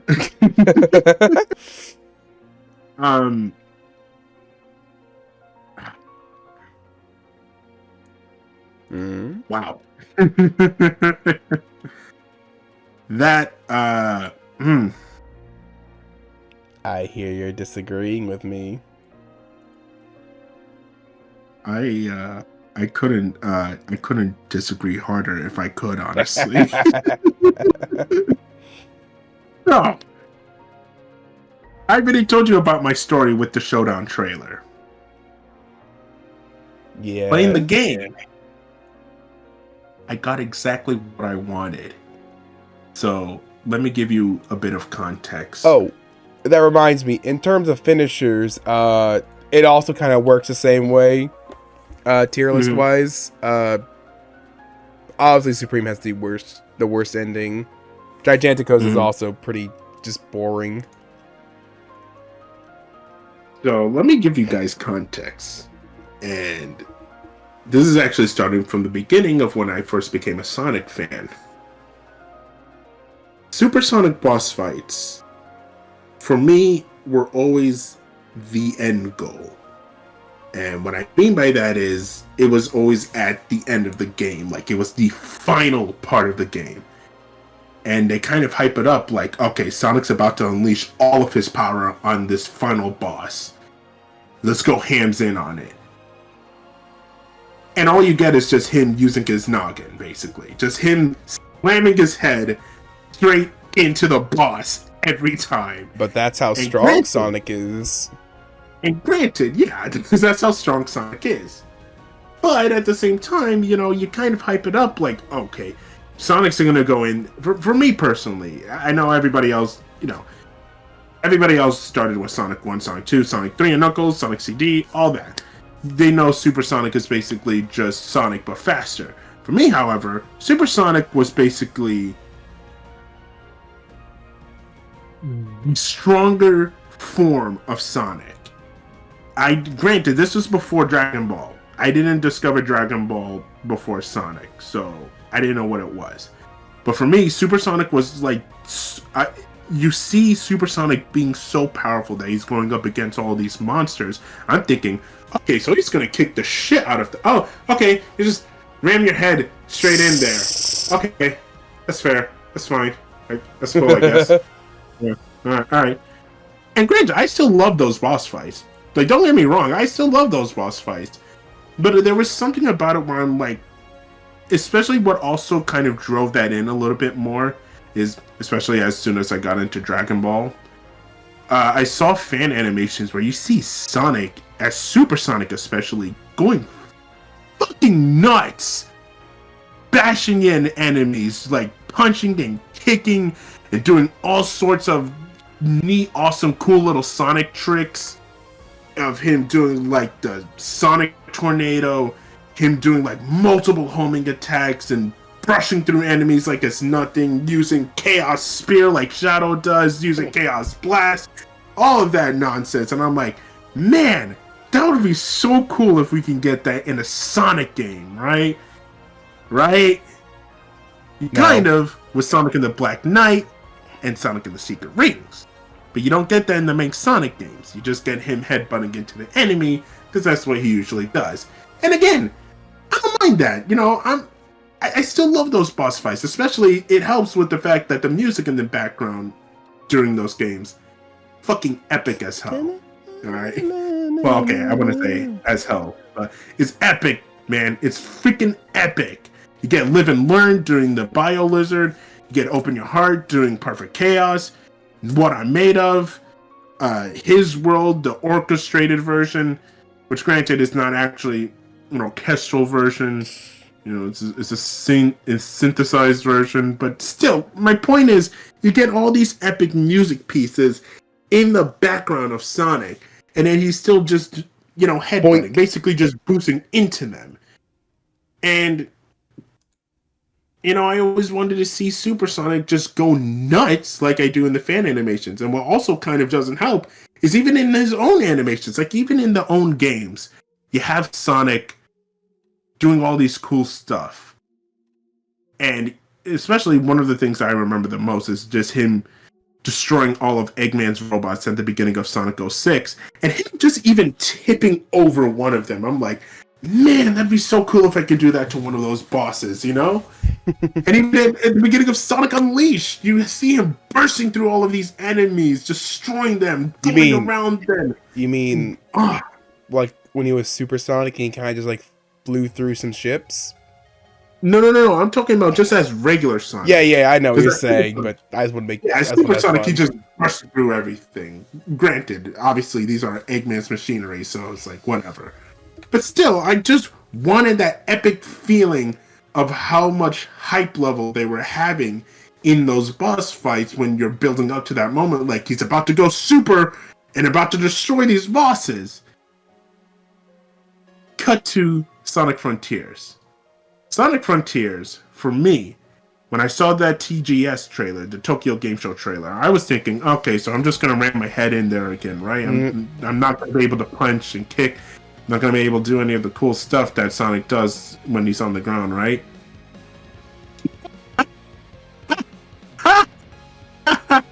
Ah, yeah, he does that times 1,000 here. My genuine reaction when I was able to do all that was, holy shit! Holy shit! What? I'm actually able to kick these bosses' ass like it's nothing? Well, obviously it's something because you're starting off as level 1 and you're a little, weaker right now.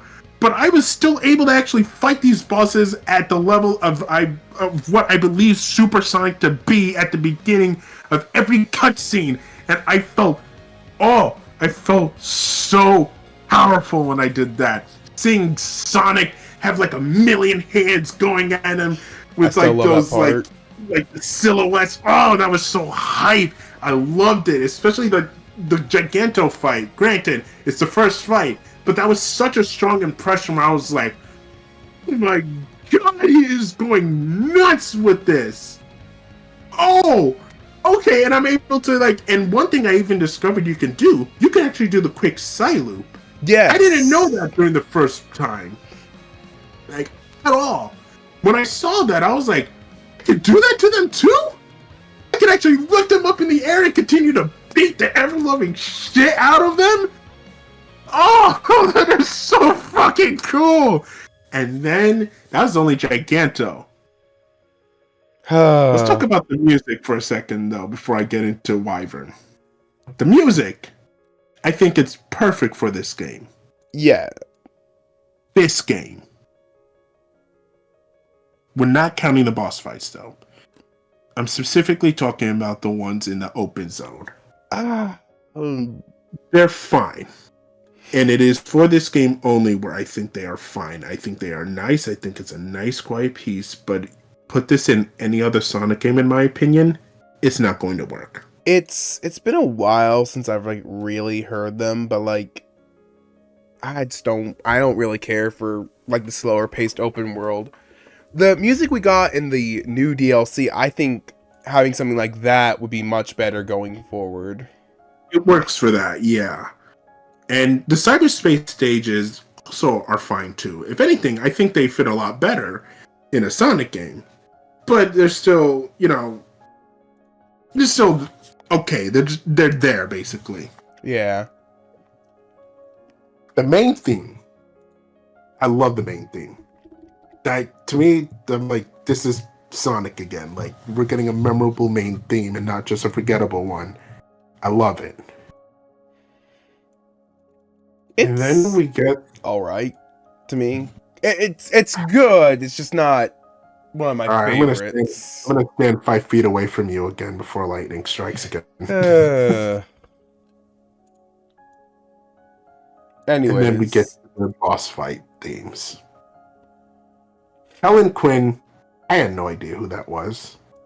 But, dude, God bless you and Tomoyo Otani. And I don't know if Jun Sonoe worked on this. I believe he didn't. Did he? I think he did. I think he helped. No clue. I gotta look it up again. But I think he did. Mm-hmm. God bless you guys for creating the most epic as shit themes for these boss fights. Dude, I haven't felt that way since, again, boss fights from the past. Like Live and Learn, Open Your Heart, What I'm Made Of. All, even, despite me hating Shadow the Hedgehog and completely just dissing it, I love the fact that I get to hear I Am All of Me in the background. That was great. This, however, oh my god, I felt like I was fighting the Biolizard again, but this time times 1,000 with these epic metal pieces, man. Just seeing you go nuts against these bosses with the music in the background too, they knew what they were doing, man. Like they were like, oh, so you don't, so you this slow methodical thing, okay, it's nice, it's nice. So let's throw you basically into one of the greatest boss fights to ever exist in a Sonic game with these amazing songs in the background. Kellen Quinn, Tomio Otani, thank you so much for these music. I cannot wait to hear them at Sonic Symphony, because I know you guys are going to be there, right? Right? Yeah, you are. I like the songs. I like them a lot. I really do. Away from you again, because you're about. I don't know if I would exactly like it to return, though. Oh, yeah, I'm standing away from you. I don't know. I like the rock and roll stuff more. This is rock and roll, though. This is like metal, man. Dude, this is Sonic, though. Like, fuck, man, go nuts with this. Like, if anything, I can imagine this, like, with, on the same level as, Live and Learn. It just... Oh my god, like, every set... He might not want it to return in the song. I, however, do. Please bring Cullen Quinn back. And please bring this type of music back into a Sonic game with boss fights, because holy shit! I love these themes. Like, holy crap, these themes were so freaking good. And I know they're good because they made a very damn good impression with the very first time I've heard them. And oh my god, like they're so good that I kept humming them right after I was done. Like even after I was done, I still kept humming them, and I'm like, damn it. My favorite being Breakthrough It All. Like, Jesus, that was my favorite boss fight. Wyvern flying through all of the maps, flying throughout basically everywhere in the map was like the coolest shit ever. And especially when you get to do Sonic's special attack, where you press the triangle or circle button if you're on PlayStation, or the X, or what button prompts do you press? I think it's on like the Y and B or something. Yeah, if you press those button prompts, Sonic grabs that Wyvern's tail and throws him like Goku does in Dragon Ball. Like when he grabs Frieza's tail and just uses it as basically throwing him into a mountain. I was like, oh my god, he pulled a Goku! That was so such cool. A good moment, dude. I love that such a moment. sick moment. That was so fucking cool. It was like, oh man, I cannot tell you, I'm like losing my shit right now. But it is for a good reason, because again, I didn't get this so much. I didn't get this cool factor with Sonic in the 2010s, and I wanted to get that cool factor again. So I was so happy when I got this. I was like genuinely excited, and these boss fights made me like go like, this is why I love Sonic, because I want him to do cool shit like this in Sonic games again. And I'm so happy they brought that back and they realized that, because seeing that happen, especially with this Wyvern boss fight, was such an amazing thing. And then fucking Knight. Like, oh, Knight, my baby. Dude, holy shit! I can't. One of the best parts about that fight is the ending, and that's not me saying it was bad. No, far from it. I love the ending, and that was because I don't know if they were doing this on purpose. I don't know if this is an actual reference, but the Sonic fan base thinks it is, and this is the one time I'm actually kind of going with them on this. I think they made a reference to Final Fantasy Sonic X 7, where Sonic actually fucking has a Buster Sword in that game and uses it against, any bosses he fights as Super Sonic. And I don't, like I said, I don't know if that's an actual callback, if that's an actual reference or whatnot. Maybe not. Considering that Sega, They the did Sonic make a team, reference to that once. exactly. Considering the fact that this might be like, that Sonic team really does love the fans' works, it could be. And I love the fact that that could have been a reference, because that was such a great moment where he like picks up the sword, this giant ass sword with his abilities, comes down from the sky with the sword, and basically pulls a Trunks slashing Frieza in half. Oh my god, that was such a fucking fantastic moment where I was like, yes, dude, this is the true strength of Super Sonic right here. Holy shit, man, that was an incredible boss fight. All of them were incredible boss fights. The only thing that would have made it nice is when the sword went up, it spun in the air, and then Sonic caught it on the way down. Oh, that would have been a nice touch. Because it looks kind of weird, it just goes, whoop. Well, I kind of like the fact that he pulls out of the ground, kind of a callback, if I'm not mistaken, to Sonic and the Black Knight, where he pulls Caliburn out of the stone. I kind of like that. I don't know if that was an actual callback. If it was, I salute them to that, because I kind of like that reference. But anyway, there is one boss fight where I actually do agree with Jonathan. It is boring. And it is the Supreme boss fight. And I love I'm Here. I just didn't think it was fitting for this one. No, it does not fit at all. It was boring. I'm not even going to lie. Like, it is my least favorite out of all three of them. Until we get to the other one. But I will go more into that later, because I think they do way better there. But anyway, then we get to the end. Ooh, the main story of the end. It was fine. I know other people didn't care for it so much, and there are other people who didn't mind it. Me, I'm actually on that side of, I didn't mind it. It was okay. I didn't hate it. I do wish there was a lot more going on, though, than just the fucking the end shit talking you. Oh, I love the end shit talking you. I don't mind it, but I was actually trying to get at, like, instead of just that background of the end and just space itself, like, I kind of wanted a little bit more in there. I thought it worked really well. In the shooter, it was... I didn't mind the shooter throughout the mini games, but honestly, I thought that was a lackluster way to end, in my opinion. Because I was like, it's a lackluster way to end. You're not wrong on that, but I think it's still the outer space. It's just you, Supreme, and the end. I wanted a little bit that ominous voice that like looms over you. This incredible force, and it's just I wanted a little bit more. Fight. I'm sorry. I keep interrupting you. I'll just say I think it's kind of beautiful, simplistically beautiful, you know.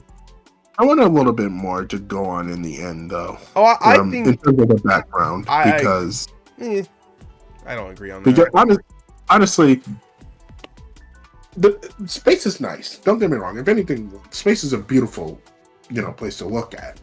Although some people say it's terrifying, which I'm not going to disagree with you. Yeah, it might be terrifying when you're actually up there, but it's a nice, beautiful sight sometimes. But it was also kind of boring because, in my opinion, I think they were trying to hype up like, yeah, this is the actual final boss. It's kind of basically harking back to the old days where you actually have the true final boss. And there's usually something going on in the end. If anything, I think a good, fair comparison would actually be the Bio-Lizard at the end of Sonic Adventure 2, where you're also in space. Yeah. But there's actually other stuff going on. It's not just you and Shadow in space fighting the lizard. It's you and Shadow fighting the lizard in space while it's trying to crash down towards Earth. And there was actually a lot going on. There was a lot more than just you guys in space. You had the Bio-Lizard basically, fighting you completely with lasers, with him having homing shots in on you, with the danger of you closing in towards Earth, and even the imminent threat of Shadow not able to hang on to his super form because he's not used to that. There was a lot of stuff going on. Meanwhile, in the end fight, you did have some stuff going on. You had the end shit talking you. You had him shooting lasers. You had him shooting some energy balls as well. But that's kind of it. You don't even see Supersonic. You just see Supreme shooting at it. That's all it kind of needed to be at the end of the day, though. To me, I don't know. I didn't care for it. I didn't hate it, but I was kind of like, yeah, it's kind of a lackluster way to end. But the actual ending itself to that fight actually did kind of like where Supersonic is launched straight into the end, and showing off Sonic's true speed with Supersonic. I did like that. The shooting star, just like a shooting star, a beacon of light. That was nice. That was a nice way to actually end the fight. But like I said, the actual fight itself was it was boring. I can completely understand why everyone says that. Now,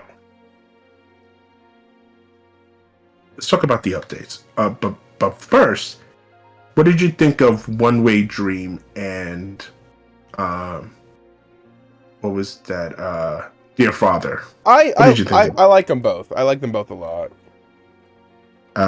Which, fun fact, the guy who sings One Way Dream, Nathan Sharp, he's actually a YouTuber. Mm-hmm. And it's funny because he actually has an album cover of popular Sonic songs like Live and Learn, Reach for the Stars, Endless Possibilities. And I think I'm not sure when it started, but I think he started I think he made a deal with Sega where he also sings some of the songs and even does some of the cover for them too, because it started with in the 30th anniversary symphony, if I'm not mistaken, where he actually did Endless Possibilities instead of Bowling for Soup's Jared Reddick. And by God, the boy can sing, basically. Like, the dude can sing. The dude has lungs. And I like One Way Dream. It was actually a great song. One Way Dream. And Dear Father was also nice. Although I will say, out of all of the nice piano sad songs, I still like Dear My Friend a lot more. I thought that was nice. I thought that was like a nicer piano piece and more melancholy piece for it. Dear Father was also great. If anything, I would actually put it above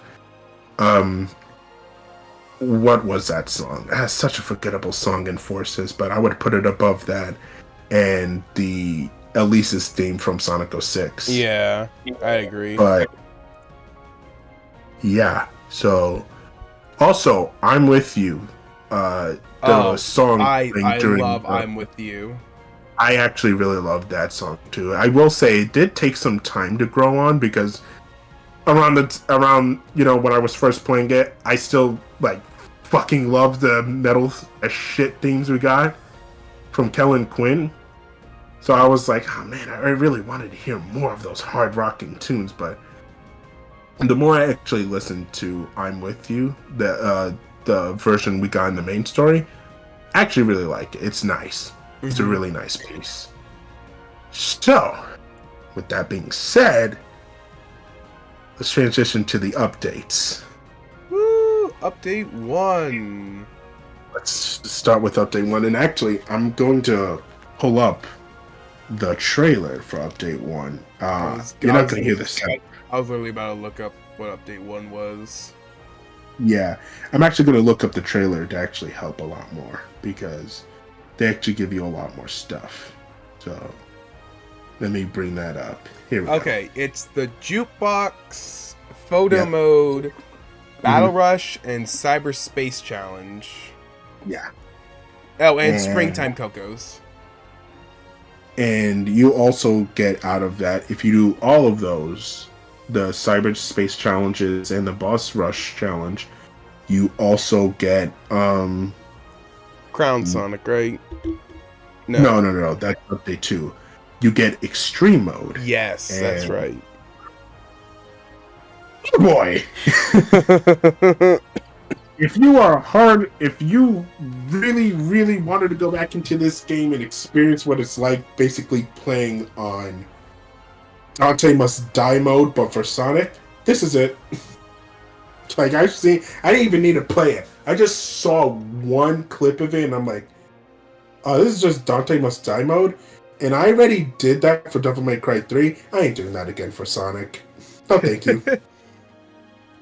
No. It's basically a it's a one-hit mode, right? Yep. Don't get hit, and you're also not able to upgrade anything, actually. Oh, I thought you were able to upgrade speed. No. Mm. You're actually not able to upgrade anything, and that kind of kills it for me. I'm like, oh, okay, well, what the fuck? What the fuck, guys? Oh yeah, stat levels are disabled, enemies are stronger, and cyberspace rank system is more restrict, and the price for exchanging treasure tokens is doubled by 10. Holy shit. Thanks. Now, thankfully, that is not needed for 100% completion. If anything, that's just like a nice little side thing to do. Yeah. You don't get anything out of it either. I did my actual research on that. You don't need to get anything out of it. So, I'm gonna take a wild guess and assume everyone's hands up when I say practically nobody did this. Right? Yeah. Jimmy, I see your hand up there. Jimmy. Stupid Jimmy actually did it. Okay, I'm joking. So Anyway, I was gonna say, go ahead. the other things of this, well, my opinions here is the jukebox. The jukebox is nice. I wish the way to play music was better. It's kind of an afterthought. Mm-hmm. Also, it stops for boss fights, and that kind of just ruins the whole thing. I agree. It kind of, I wouldn't say it ruins it, but it does kind of take away that. It basically takes away. If you want to listen to your music, Yeah. you can't play half the game. Kind of takes away the need or even want for a jukebox, because I'm assuming everybody wanted to hear those songs while fighting the bosses. Well, obviously not the big bosses, but at least like the mini bosses. Yeah, you know, big like bosses would be Ninja, nice to right? do your own music too. It would, but you already have hype as shit music with that, so that's why Yeah. I'm like, I don't. But for something like mini bosses, I'm like, yeah, that would have been great to hear, you know, like live and learn in the background while you're kicking the shit out of Master Ninja. But yeah, we didn't get that. And also, the jukebox kind of transfers into Update 2, where you get more music, Yeah, but only a little bit, and it's It- mainly the island's musics. which is nice that they give us a bit way to play all like variations of them. Yeah, it's just also like I wish they included more Sonic Frontiers music in there, Yeah, especially the boss fight musics, because damn it, I will never stop fucking saying how much awesome they are. But I digress. I wish we got that, and if anything, I wish we also got that in Update 3, where we can collect more. And again, those would be the boss fight musics, but we didn't get that. oh yeah, they never did that, did they? Yeah. So So that's what we got. And also, in Update 1, I don't know if you mentioned this. You probably did. I didn't hear it. But we also finally got the Elder Coco and... oh no, yeah, oh my god, thank you. That I did it without that update, and that was painful. Me too. That was a pain in the ass to do. But that was nice of them to add after everybody fucking already did it.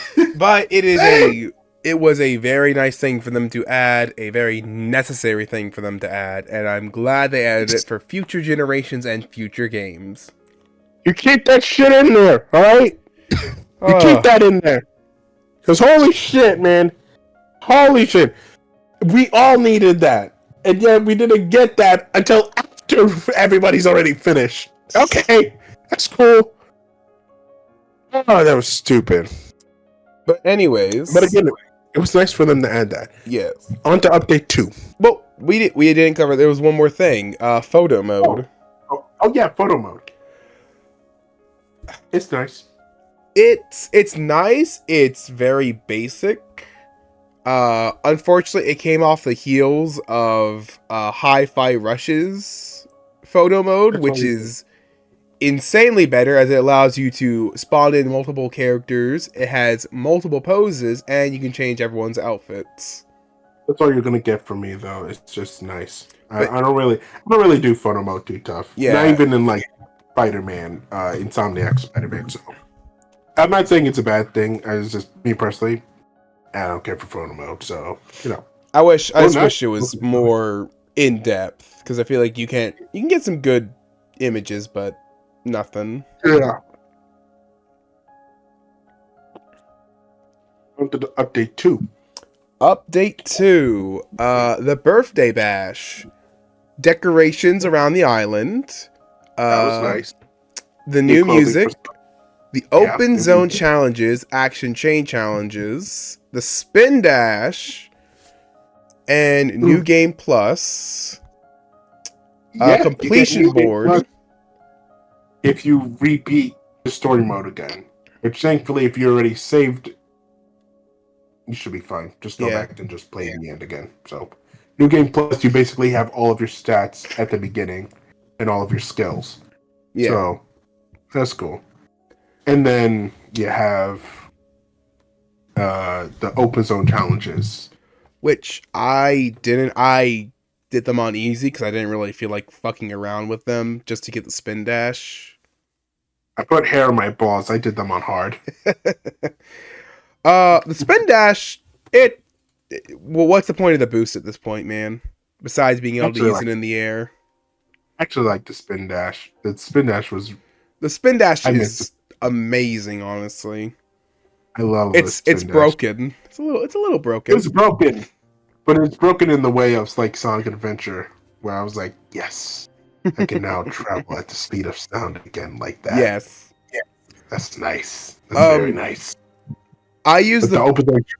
Oh, I'm sorry. Oh, I was saying I used the birthday decorations for like 5 minutes because they decided to put like obstructions in my face. And I was like, nope, this is ugly. Bye. I didn't think it was ugly, but it got a little too much after a while. I was like, dude, Sonic's birthday is only like one day, so I'm gonna just stop using it. But the open zone challenges, yes. The actual, not the new Cocos, but the actual challenges, they were fine. A little bit bullshit. Cuco. I forgot about those guys. The new Coco challenges, however, were fun. Fuck right off. Except for one of them. That one could fuck right off. I say that because one of them gave me so much shit, both on the PS5 and Nintendo Switch version, that I never want to see another Coco as long as I live. I didn't have that much trouble with them. Okay, I'm exaggerating a bit, but because the other new Coco challenges weren't awful, but they test your patience though. And after a while, I'm like, dude, I got other shit to do. I got other shit to play, alright? I cannot be stuck here doing this, alright? But hey, you get the spin dash. The spin dash, like we said, is incredible. It's amazing. No, the spin dash actually comes from completing the open zone challenges. Yeah. The new Cocos bring you what do Oh, they bring extended boost, which is really, Yeah, that's really nice. you? That's great, actually. Even though you can do infinite boost, but whatever. Oh, now you don't have to waste your time doing the infinite boost symbol. Yeah. Unless if you're doing a certain trial in update 3, but Yeah. we're gonna get into that soon. But otherwise, update 2 was fine. It's okay. It's nice that they added in New Game Plus, which, by the way, Spider-Man is also doing that at the end of the year. Ooh. Apparently. Maybe. I don't know. I don't know. It's update 2 was basically just like a quality of life update. Yeah. I mean, Oh, it also and gave you the reason to go get all those tokens.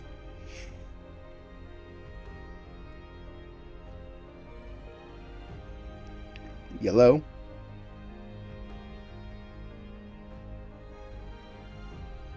Yep. Yeah. You know what? Yeah. I still haven't gone back and done that yet. Let me talk about this for a second. So I think that's stuck enough. you would think that you 100%ed Sonic Frontiers, right? No, I haven't. You done basically that. you basically 100%ed everything. You would like to believe that because you basically got every area on the map done, defeated all the bosses, collected the Chaos Emeralds, and S-ranked, and collected everything in cyberspace, right? Yeah. You weren't even close to done because not only did you have to do all of those, plus the trials, plus the new Cocos, you also now discovered that you have to collect every single fucking token on that godforsaken map. And they are going to drive you so nuts if you want a fucking crown as a costume. And I can hear people, this guy's pretending to be mad. No, I am not. I legitimately got pissed off doing these because I got tired. I was bored. I was frustrated, especially with some of the most bullshit, hard to reach places of tokens that I just don't understand why they put there. And I could not stand every single second. No, I understood why. Because they wanted you to pull your hair out so that way you can become. I hated tokens from that moment on. I hated them because you have to collect every single one of them if you actually want to 100% everything on the islands. If you want to have that nice golden sheen across all maps, you need to collect everything. And if you do not collect everything, if you even miss a single one of those tokens, your ass is going back over there finding out, how do I get that godforsaken piece of shit token? Oh, and it just drives you nuts. You can't find it. You will never be able to find it until you find a fucking guy for it. You okay there, man? Now, I haven't done it, but I think the main reason that's stopping me is because I wish you could just have like a mini map to show you where they are all the time. I don't want to pause, go find, pause, go find, pause, go find. That's boring. I did that. It was hell. That's what I figured. It was a little easier though with the spin dash, but it was still hell.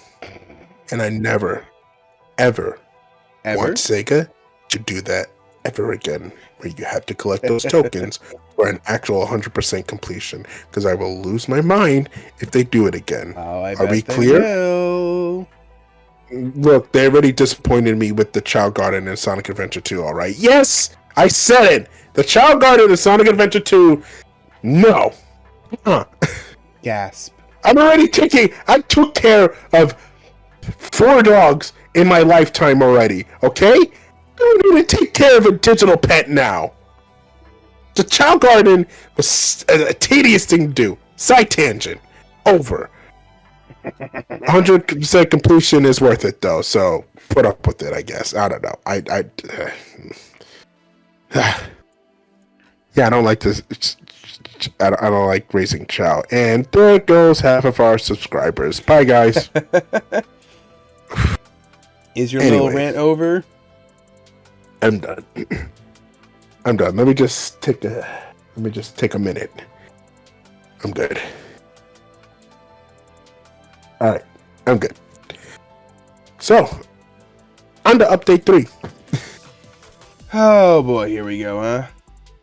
I'm gonna let you go because you have a lot to say and a lot to say to piss off the fan base. So again, I'm just gonna step away from you one more time before I get struck by lightning again. I don't want that. So let me just move over here. There we go. Okay. Fire away. Okay. Update 3. Yes. I like it. It's not amazing. Let's see here. Amy is the best controlling character. Her double jump feels great. Her attacks, I agree with everyone, could allow a little bit less on the tarot cards and maybe a little bit more of her Pico Pico hammer. That would be nice. Knuckles controls like shit. His gliding feels like shit. Tails is fun. Only when flying because he doesn't have a homing attack and the turn radius is not appropriate for any of these characters either. Making a little bit of tight platforming hard. The new story I actually really like. I like Sonic going through these challenges to meet up with the Titans drivers and basically kind of apologizing and earning their trust. I like the idea of him using somewhat of the cyber energy as a different thing, but I don't like that it is a upgraded Supersonic. I never really did the true towers because I played it on easy, not really realizing it made it that much easier. I think that's a good stopping point for right now. Aaron, what do you think about this stuff? Okay, so before we get to the actual reason of us wanting to do this, because a certain somebody has certain choice words to say about the final boss fight. The actual stuff before the boss fight, I actually like too. Amy controls fine. If anything, I actually like the addition of her tarot cards. But I do agree, I wish we got her Pico Pico hammer in there as well. That's fun to see. That's part of Amy's character. We should have gotten that in there. She's always used it. I would have liked to see more of it. That being said, though, I do agree she is the best controlling character. And this is honestly the most fun I've had with Amy since, I would actually say, Heroes, I want to say? I mean, to be fair, like, despite me, what else did you play her in? Oh, sick. What else could you play her in? 06. 06 is bad. Yes, it is, but that's where you could play her in. Yeah. And Adventure 2. And Heroes. And Adventure 1. And Advance 1. And 2. And that's 3. not, but that Heroes was like the last one. Actually, I guess Advance 3 was. No, the last time you could actually play as her was in 06. No, after Heroes. Are you talking about the last time she was actually fun to play as? Yeah. Because if so, then yeah, you're right. Was Heroes after when was Heroes? Heroes was actually after Adventure 2 Battle on the GameCube. But it was after, that was before Advance, right? Heroes, Advance 3? I think it was after Advance 1, but around Advance 2, I believe. Yeah, Advance 3, I'm sure Amy's still fine to play as. Yeah. But she controlled great in this game, and I had a lot of fun playing as her. Knuckles, I actually kind of disagree with people. I actually also liked using him as well. His gliding could use fine tuning though, but I did like the way he controlled, and especially compared to his last outing, which was Sonic 06. I know people say Sonic and the Black Knight, but guys, that was Sir Gawain. That was not Knuckles, even though he looked and talked exactly like Knuckles. Anyway.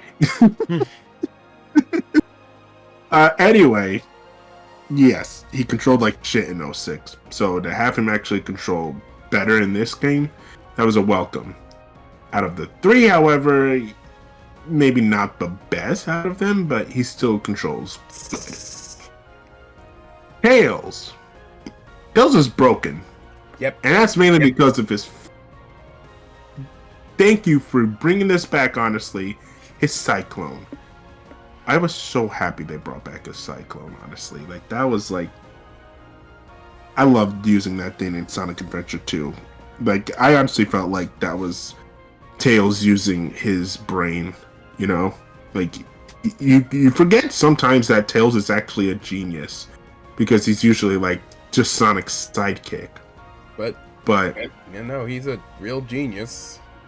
He's intelligent. If anything, he's actually on par with Eggman, which is why they give him a rivalry with him in Adventure 2. Which is so great, honestly. And in this game a little bit, too. Yeah. It's nice. And the funny thing is, he even says, you know, because Sage asked him, like, would you actually consider working with Dr. Eggman one day? And he's like, you know, at first I would say no, but now, after growing, maybe one day in the future. And I'm like, oh, that's interesting. Now, obviously, Tails is not going to go evil. Yeah. He's like, you know, if we're actually trying to, like, better the world or do something, you know, I'll say, like, a collaboration, then sure, yeah, I wouldn't mind, as long as he doesn't mind either. I was like, that's nice. That's great. Tails is broken, though. The Cyclone is broken. You can basically skip any of his challenges with it. Yep. And then we got Sonic. But the problem is, the Cyclone is fun to use, but Tails on the ground isn't as fun to use. Well, Tails on the ground is fine, but yeah, I'm assuming you're talking about his combat. Yeah, so and there's no homing attack, which... Stupid. It is very stupid, I agree. And the fact that you only throw his wrenches... I mean, I get why they kind of did that, because Tails actually did mention to Sonic, like, I can't fight like you and Knuckles. Yeah, but... So I gotta come up with my own ways to defend myself. Which, honestly, I get it, but I've also played Sonic Battle, and... Tails, you can make a fucking laser cannon out of thin air, dude. Come on now. What about the boxing glove you pull from out of nowhere and, you know, use it to jab people? Come on now. Where is that?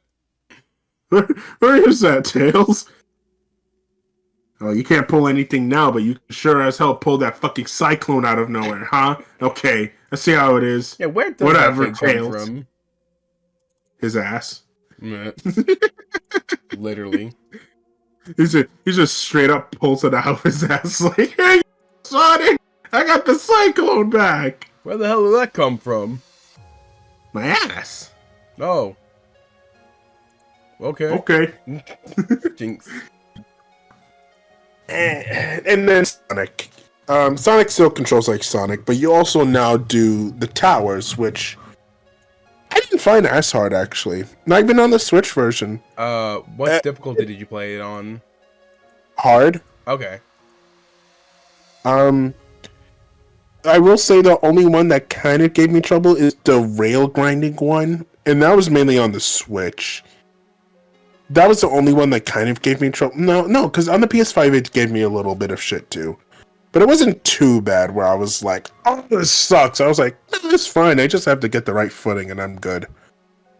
And everyone else, though, was basically like, this is Dark Souls. I was like, Buddy, this ain't even close to Dark Souls. You wouldn't be able to even beat it, alright? This ain't close. I haven't even played Dark Souls, and I know I wouldn't be able to beat this if it was. Alright, so let's calm down. This was okay, though. This is fine. I like the tower challenges. The trials in of themselves Not too bad, honestly. weren't bad, except for Snake. Snake, you kind of have to like bullshit your way through that one, but you know. You have to basically go on YouTube and see how to defeat him, because there's like multiple tutorials of how to beat him. Some is gonna test your patience. Others, you're basically gonna need good hand coordination and tie your hand in like a pretzel way. Okay. How did you beat him? I used the strategy of, I think it was like you side loop and then you do the slam repeatedly.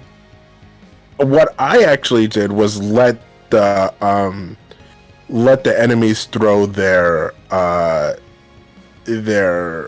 what are those things they have? Spinning disc, whatever the hell. Yeah, I let them throw their disc at me first, and then I actually counter it, and then straight up homing attack them, and attack them as much time as I can, and then do another parry to deflect it back. Yeah. And that actually gives me more time to actually go in and attack them. And then when it comes back, then you're able to deflect it again, and attack them again, deflect it again, attack them again. And it's actually fast. If you're able to know, if you know what you're doing, it actually goes by fast, and that actually worked a lot better. That's the way I saw a lot of people doing it. Yeah. On the PS5 version, it took me a while until I finally got to that one. But on the Switch version, since I knew that version already of how to do that, it was actually really easy. I was able to go through it like that. So. Then we got Master Kings. Okay. I kind of already went over this. Like I said, it was honestly, it wasn't as bad as I thought it was going to be. I kind of had a lot of, I had some, I wouldn't say I had some fun. It was also getting late when I was doing it. I think everybody and their grandmothers turned that to easy because we all heard, yeah, if you do this on hard mode, perfect parry, you need to basically just tap the buttons instantly. So I actually, on the Wikipedia here, it says what the parry lasts for. Do you want to know? Easy mode is 2 seconds. Normal mode is 1 second. Yeah. Hard and extreme mode is 3 frames. Yep. Okay. No, thank you. Yeah, everybody put it on easy mode, okay? Unless if you're showcasing off what it's like on difficult or extreme or hard mode, everybody did it on easy, all right? Let's not kid ourselves, all right? You can, and anybody who's like, you guys are babies for doing it, I'm pretty sure that you also did it on easy mode too, and you're gonna humble brag that you did it on hard, even though you actually didn't do it on hard. I think I did. Do not kid yourself. The final boss on hard. Oh, everybody did the final boss on. But still, the fact that remains, yeah, that was kind of bullshit. You're stricken away of most of your, all of your upgrades, actually. Not upgrades. You're stricken away from, all of your level ups. Mm-hmm. You're back to level 1. So, that was fun. Right? That was so much fun. It's just, literally, if they give you like 50 coins or 50 rings at the end of a boss, it would be so much easier. It would have been a little better, yeah. It's fucking Wyvern, and that he just takes time to beat is what sucks. I mean, I still love the Wyvern boss fight, but yeah, that did take a bit. And honestly, if it wasn't for those songs, these boss fights would have drove me nuts. It took me a little bit to realize, when you beat up Wyvern and you have that chance, do the move where you grab him by the head and you throw him into the wall. Don't do that. That takes up more time. Actually, it's actually faster to just beat the shit out of him. Yeah, no, Jonathan's right. It does take up more of your time to do that. So just go ahead, continue to do the maneuver of punch, stomp, punch, stomp. But I also tried mixing it up a bit so that way it's not just punch, stomp. Yeah. I actually did like few punches, stomp, then do like that spin attack move where he goes up in the air and then like spins across. What? What's up? Oh, I know. Yeah, I think I was trying. It was like one more I was trying to mimic. It's just, yeah. My problem is the way they want you to play it is boring. Mm-hmm. Yeah. So I was trying to mix it up a bit, but yeah, I didn't care for that so much. So that's everything. Cyberspace levels in Update 3. I haven't. I only played like 2. One of them I did not like. Yeah, I only played 1, and honestly, that was enough for me to be like, no, thank you. No, and what's worse is that you don't even get anything out of it except a tip for the final boss. And even then, it's like, you should have already known that, honestly. So, what I find interesting is I kind of do need to go back and play these because I've seen a lot of people talking about how this is the pinnacle of what Sonic should be, like level design. Now, like I said, I haven't played them, but from what I've seen, it almost kind of just looks like, you know, you use the spin dash to throw yourself in the air. And I could confirm that. I could confirm that because I actually had to do that for the level I played on in order to get an S rank, and even then, I was still not even close to an S rank. I got a B rank. I just don't think that sounds very fun. That just sounds like Angry Birds. You know what? Fuck this. I'm out. Like I want to, like, you know, be on the ground and do stuff. I don't want to just like fling myself in the air 24/7. You know what it is? It reminds me of Kaizo Mario, where people are like, "This is the definitive way to play Mario," and I'm like, "No, it's not." All right, you're basically trying to play Mario Dark Souls-esque type level, where you have to do all these types of glitches and tricks in order to get past the level, because fuck it, you knew how to do that already in the first game, right? In the actual original game. So why not do it in here, where somebody made it super balls to the walls hard, where you have to use all those tricks. Yeah, that doesn't make you a badass, that just means you have too much time on your hands, okay? Alright. This is the same vein, basically, where you're like, yeah, you use the spin dash in order to like get past here, and there you go, you get the S rank. I'm like, dude, I want to actually go through the levels, right? And if anything, this makes me appreciate the past cyberspace levels more, where I'm like, you know what, at least there I was actually able to enjoy the level somewhat. Here, I'm just trying to go fast, and that's it. I don't even get to explore it, basically. Okay, whatever. And they want you to explore it too with all those collectible trinkets they have in there. So, no thank you. I barely touched it. I need to go back and play them at some point. I'm never playing them, especially after learning what the 100% complete rate is. It's just in tip. That's it. I'm not wasting my time for it.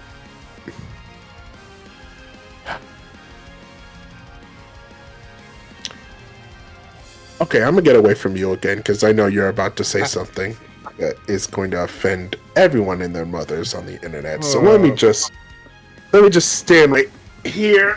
There we go, all the way in Canada. There you go. All right, fire away. I do not care for the final boss fight. Stay away from me. Okay, no, stay away. Nope. I'm out. I'm out. There are many problems with the final boss fight.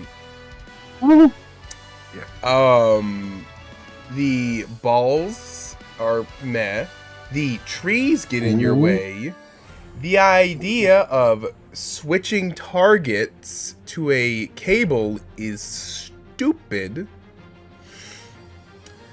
The Supreme really doesn't look that much cooler, and I didn't like Supreme's design anyways. The battlefield is still the fucking island, which was the worst battlefield. At least the end is in the air. The end doesn't talk anymore. I don't like Supersonic 2. I hate it. I'm out. Cyber Yeah, Supersonic is all right. I don't like his animations. The final hit is worse compared to the original game. Oh shit, I'm out. I'm out. Nope. I don't like any of his animations that they give him. Oh sweet lord, I'm out. Yeah, that's about it. And thank you for watching our discussion. We understand if you never want to watch Three House Gamers ever again, especially after Jonathan just destroyed everything the Sonic fan base loved about that fight. So, have a good night, guys. I don't like I don't like Dragon Ball, so that's why I don't like it. Christ, you didn't like anything about this boss fight, did you? I like the music a little bit. Okay, so yeah, let's talk about the music to ease into this. You like the orchestrated version, right? I like both versions. I think I like the orchestrated version a little bit more. You didn't like the Kellen Quinn version? Just something about it. I guess it's like his like softer, higher pitched voice he uses for it isn't exactly my favorite.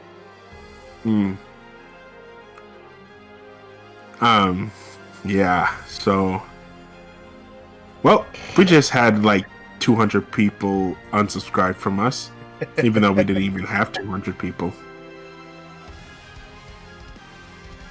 What do you have to say, my friend? I don't know, our reputation's already destroyed after what you just said.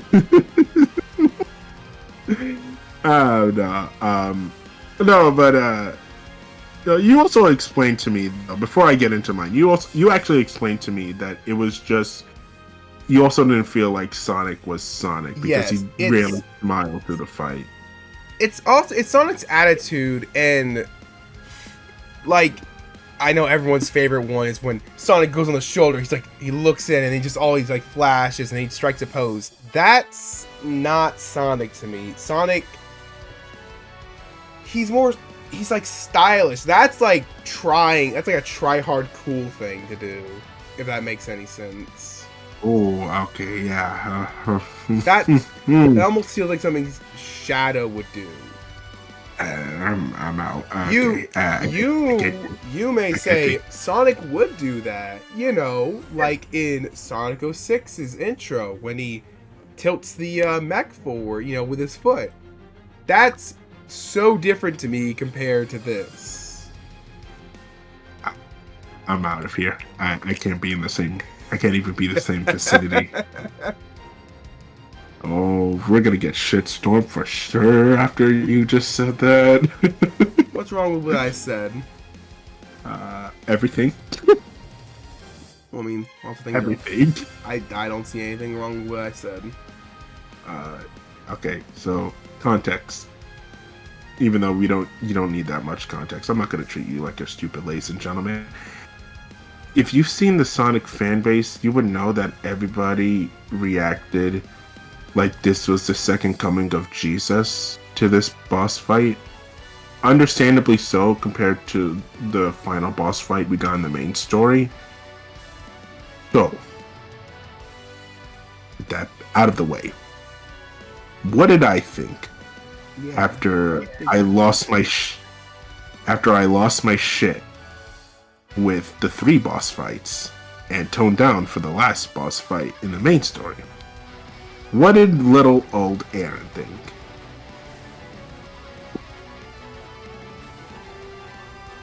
I fucking loved it. That's a shocker! I knew he would love it because he likes Dragon Ball. But and here's anime. the thing. Here's the thing. Dante doesn't know enough about Dragon Ball. I, however, do. This ain't anything like Dragon Ball. So, let me explain myself. I'm a huge Dragon Ball fan. Seeing this boss fight, everybody and their mother has made the joke of Supersonic 2, basically. This is nowhere close to Supersonic 2. That's Hypersonic. right, this is hyper. That's hypersonic. I think it's literally the No, no, name no, of it. no. You had your time. You had your time. Let me explain myself.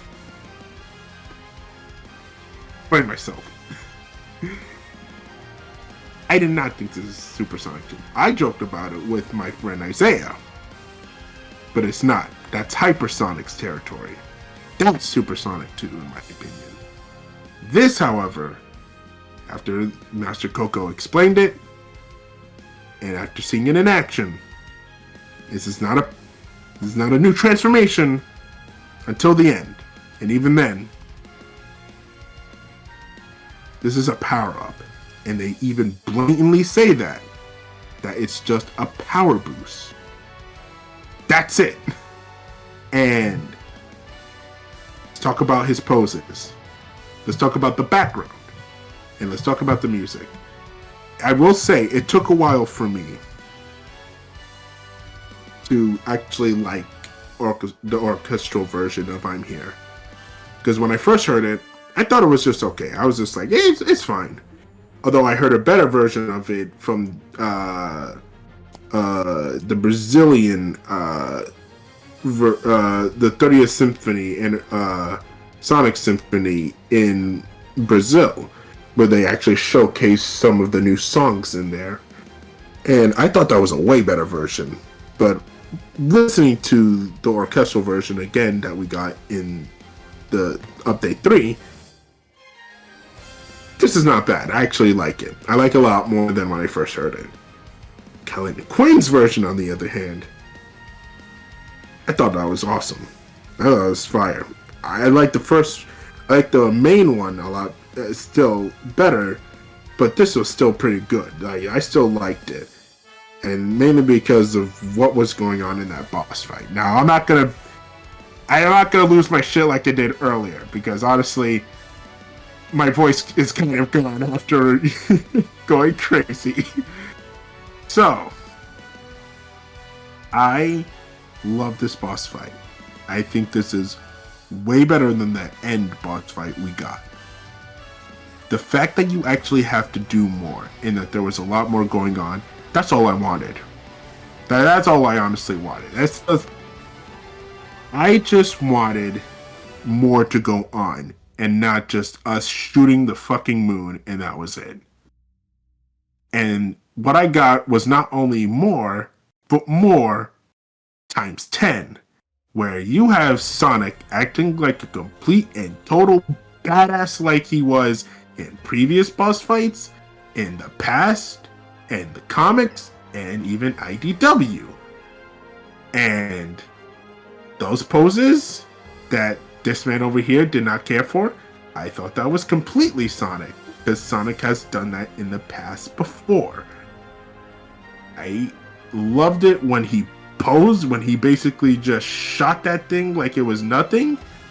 It was basically like other boss fights in this game where he basically just one-shots these assholes after. It felt like I honestly felt like this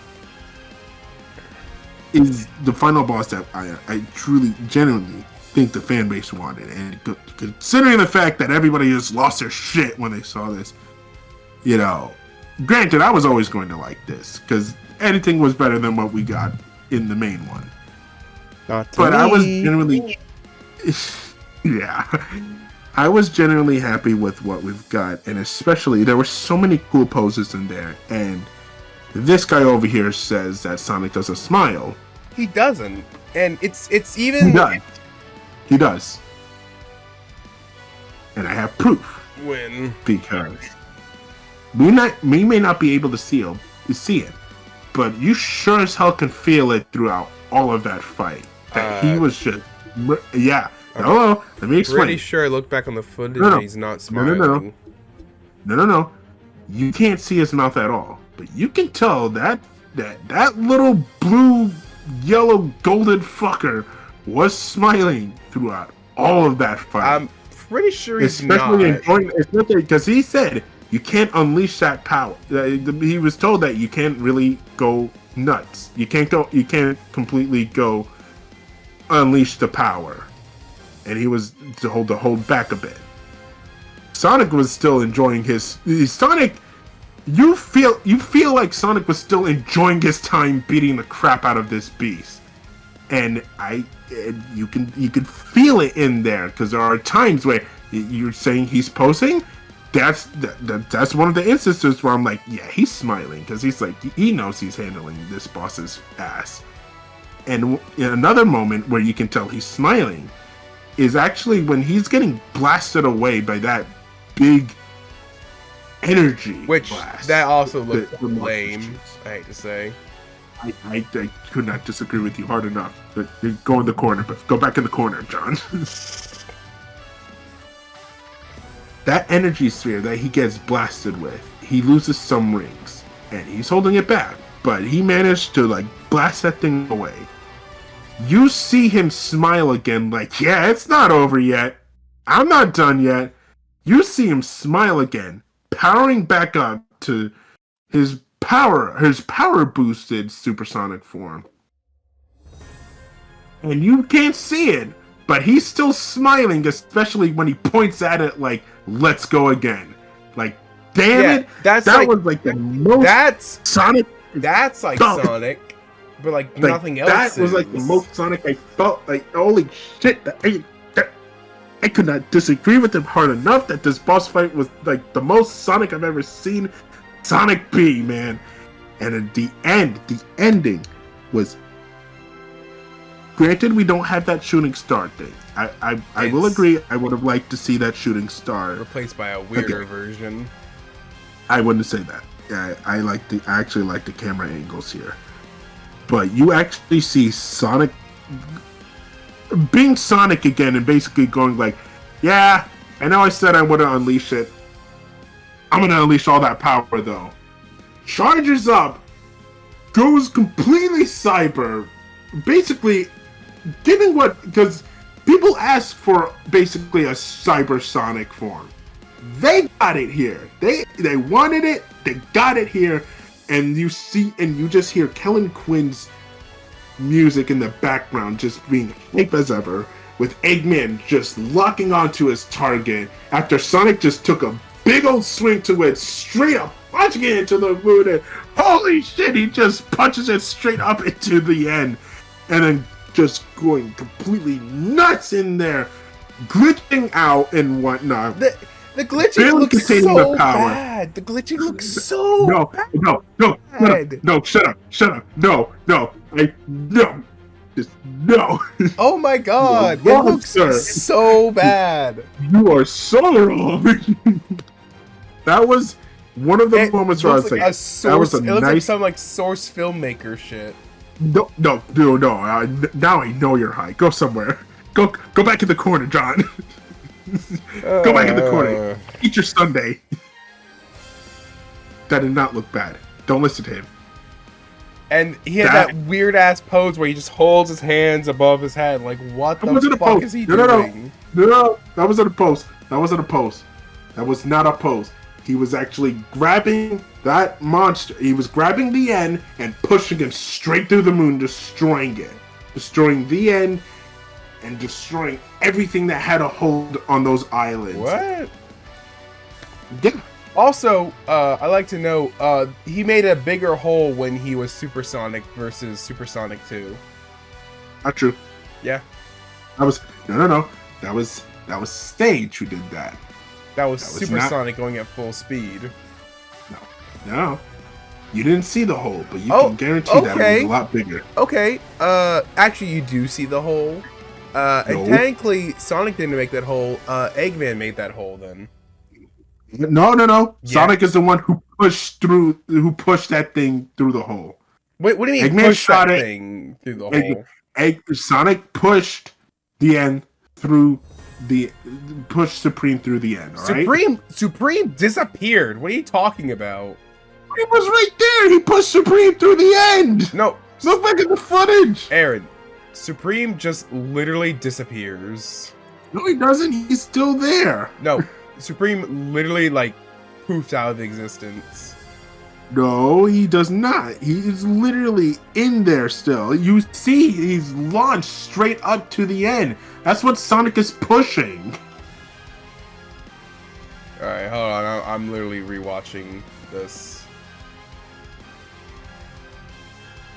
Alright, yeah, here's this awkward looking glitch effect.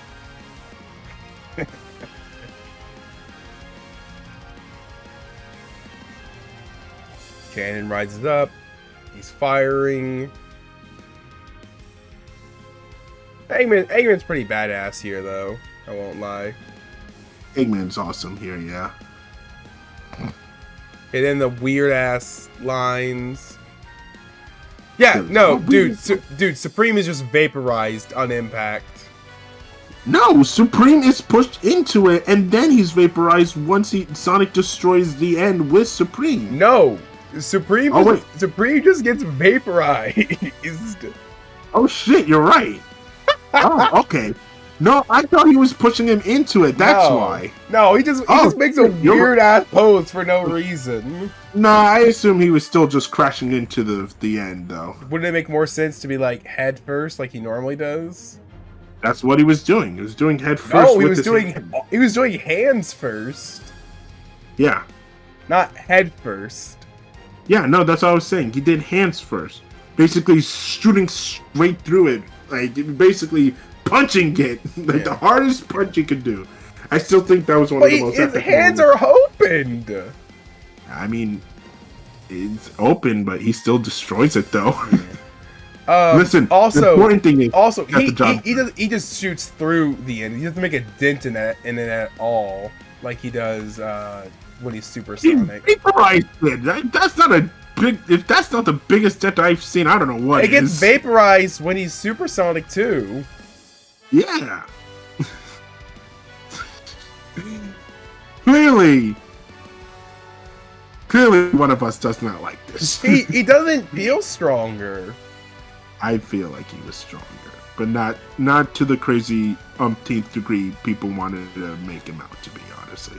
Because there's one thing I will say. The more I thought about it, the more I did not want a power creep as well, and I didn't get a power creep, thankfully. If you want power, a little bit of a power creep. No, Jonathan. If you want a power creep, you go read Dragon Ball. Go read Dragon Ball Super or watch Dragon Ball Super. Those are power creeps because they come out of bumfuck nowhere. This isn't a power creep. This is just a power boost. And I think they did it better here. Power creep. No, it's not. Like I said, you want power creep? Watch Dragon Ball Super. You basically get Super Saiyan Rose coming out of fucking nowhere with Goku Black, or Super Saiyan Rage coming out of nowhere with Trunks, or Super Saiyan Blue Evolution, or Super Saiyan Blue. Where the fuck did those come from? I don't know, but hey, it happened because you need a new, stronger form. They come out of nowhere, and it makes no sense why it was there. I like Dragon Ball Super, but I'm explaining my point of what power creep actually is, where it basically comes out of nowhere. This does not. This was even in the main story where Sonic still had cyber corruption in him, and now the Coco is just saying, hey, we're actually going to help you with the cyber corruption, and we're going to help you transfer it into power. So, this doesn't come out of nowhere. Somewhat fair enough, I guess. So, after everything we just said, Update 3, Update 2, Update 1, the main game, what did we wholeheartedly think of this game? Maybe like a 7 out of 10 overall. Folks, I'm gonna level with you here. I haven't fell in love with a Sonic game since Generations. And I haven't truly loved a Sonic game since Unleashed. This game, I fucking love.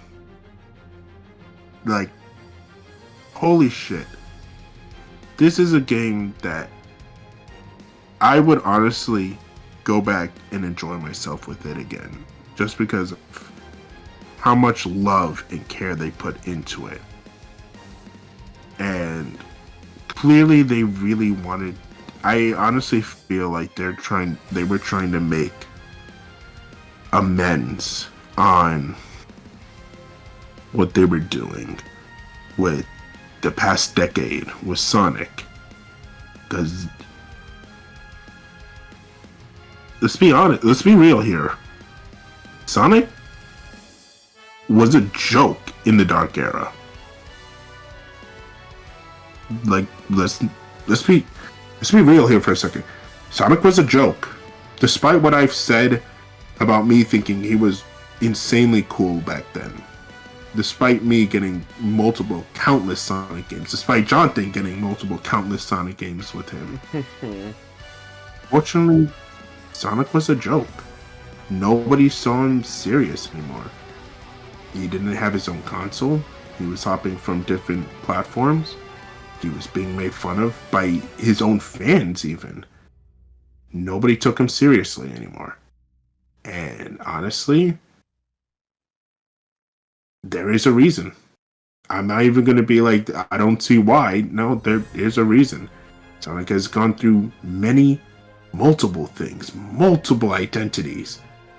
You know, you get him being the classic Sonic we all know and love from the classic games on the Genesis. Then you have him being a shonen hero, being a regular superhero, to him being a werehog, to him being a knight, to him being a savior of the Arabian Nights tales. You have him going all over the place. You have him being extreme on an extreme snowboard, basically. A hoverboard. You had Sonic all over the place because Sega didn't know what to do with them. And look, I'm not going to be that guy who says... Wait, by the way, we're recording, right? Yes. Okay, good. I'm not going to be that guy that says Sonic had a rough transition into 3D. Oh no. You will never hear me say that. He did not have a rough transition. I have an audio file of you saying that now. Damn it. now, anytime we start a new Sonic 3D game, Jonathan's just gonna post that right over my own audio track saying Sonic had a rough transition into 3D. No, but going back to being serious, you will never hear me say that because I didn't feel like he had a rough transition. Sonic still felt like Sonic at the end of the day. And any game that came out, I still loved and enjoyed. Yes, even Shadow the Hedgehog and Gasp. You said that was your despite least my favorite. fucking gripes with it. As a kid, I actually did like playing Shadow the Hedgehog. I loved playing 06. I'm gonna be straight up. I didn't hear any of the hate for it. I didn't see any reviews on it. I didn't even know he was even hated. All I know was that my aunt, being the awesome aunt that she was, got me 2 Sonic games, Sonic Heroes and Sonic the Hedgehog for the 360. Oh my god. And I enjoyed the crap out of both of those games. And I still do. Despite it not being as favorable among the Sonic fans as I thought it was, I still enjoyed it. I still enjoyed the story mode. I still enjoyed the game. I know we have Sonic P06, and yes, I finally now am able to play it properly. It's better. But I'm sorry, I'd much rather go back to the original 16 version. No, okay. That is P06 way better. But I still have fun memories of 06, and even then, I find myself going back to it and having enough time with it. Yes, there are points where I do want to scream at the TV, but I have a fun time with it. And then with 2010s, I'm not gonna lie, it got worse. Because now, Sega was in on the joke that Sonic was a joke. And they kind of rolled with it. I actually didn't like that. I actually hated that because it's one thing for a company to be like, yeah, we know, we're gonna do our best to do better. But while Generations is amazing and I love that game, One of my favorites. it doesn't. Mine too.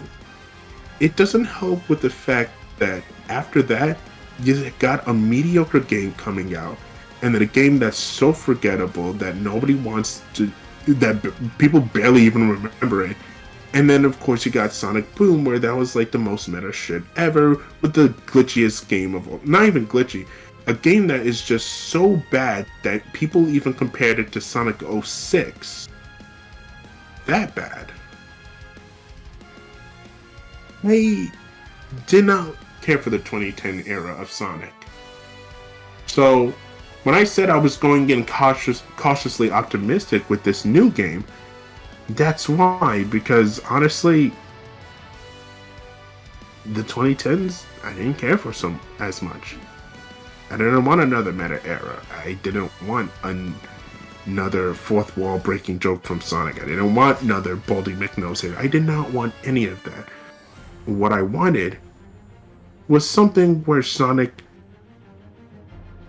was a lot, not super serious, super dark, but something where he still took the situation serious, but he still had a smile on his face. Basically what I said earlier, where Sonic smiles through danger because he knows that they're gonna get through it. Not the final boss.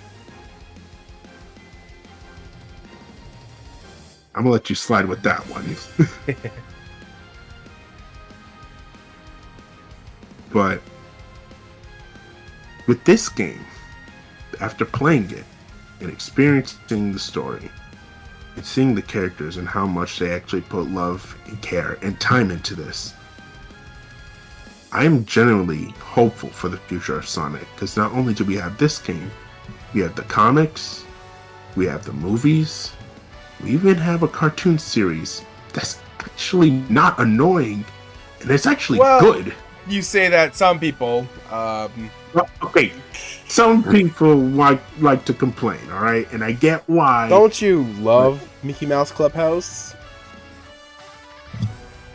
I'd much rather take that than Chris Thorndike being a little bitch complaining why Sonic went away and basically kept him hostage for 24 hours. Okay, give me Mickey Mouse Clubhouse than Chris Thorndike. All right. Damn. Hey, at least I'm not annoyed by that. Fair enough.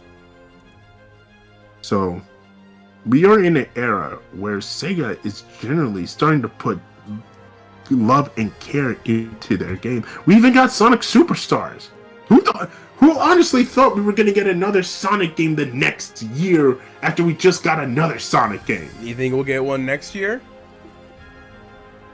Honestly, maybe.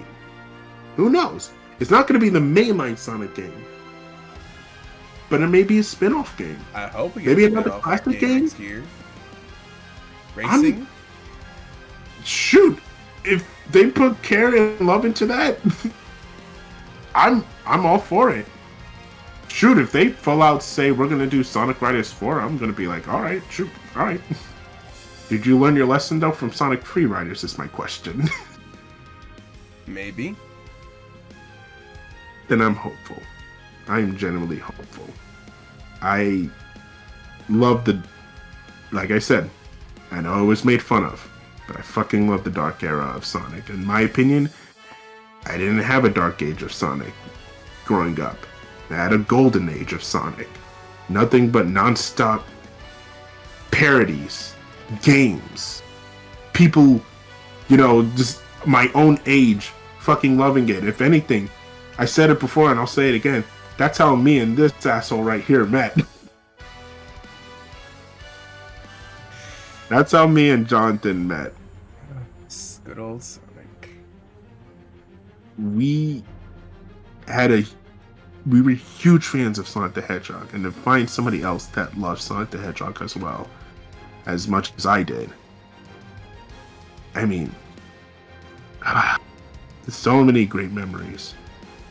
And man, I love this franchise. This is my favorite franchise of all time, honestly. And that's just why I get so passionate about what's going on. Now, granted, I'm not those crazy Sonic fans, and neither is Jonathan. We're not those crazy Sonic fans that basically go nuts at everything, whether good or bad. We do love Sonic the Hedgehog wholeheartedly, though. And if there is bullshit, we do call it out. If there is genuine effort, we applaud it. And that's, for me personally, that's what this game is. This is genuine effort to the max, in my opinion. They wanted to go. There is a lot of love put into this game, and that's what I love. That's one of the things I can tell about it for sure. This is why I love this game. This reminded me so much of Unleashed, where they wanted to do right by the Sonic fan base by putting so much content in there and making it the best game as possible. Granted, Werehog is in there. I know people don't like the Werehog. I do personally. And they still put care and effort into that game. And same thing with Sonic Adventure 2, in my opinion, and the classic games and Adventure 1. They put care and effort into it. They wanted to do good by it. And this is what that game feels to me, honestly. This is why I'm looking forward to the future. I'm looking forward to what Sonic the Hedgehog has in general. And whatever the future holds for the Hedgehog, honestly, in my opinion. I wholeheartedly agree. I'm genuinely looking forward to it. But that was a little bit longer than we had thought it was going to be, huh? Yes, it was. But that's why we said it was a discussion/review. Oh my. This is honestly our biggest video up to date right now. Granted, we don't have that much videos, but it's still one of our biggest, if not the biggest. I don't know if other topics will top it. Only the future can tell. But like I said, we're Sonic fans, can't you tell? Because we're Sonic heroes! We spent fucking 3 hours talking about why we love and hate this game. More love than hate. Because I actually love this game. Oh, so do I. I love this game. I think it's a stepping stone, though. Yeah. And well, my rating is a solid 9.5 out of 10. It is on par with Sonic Unleashed for me. And honestly, for me, that's saying a lot because I love Sonic Unleashed. That's like my second favorite Sonic game, with Sonic Adventure 2 being number 1. Like, hands down, that is 10 out of 10. That's how you do a Sonic game. Sonic Unleashed, however, and Sonic Frontiers, those are number 2 in my opinion. That they are neck and neck. The 7. Not as good as Generations. I'd rather play Generations, I think, just because Generations is so solid. Generations is solid, but I also enjoy this story so much in Frontiers that honestly I kind of take the story over Generations, and that kind of pushes it up for me. Oh, the story in Generations is shit, but it's not really trying to be anything.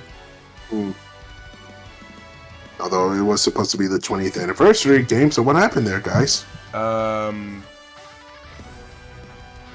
They focused more on, I know they focused more on gameplay, but damn it, can I have both? No. You did that in the past. What happened here? But yeah, I think at this point we're on par with Avengers Endgame, right? Jeez. 3 hours. We started at 9:30, 9:40 something, Oh my god. and now it's like damn near. It's actually 12. Wow. But we had a lot to say.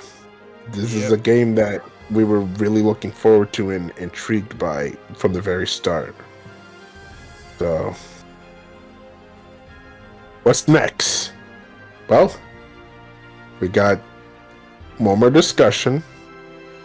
Then we're gonna go back to Mario. Mario. Woohoo! And yeah.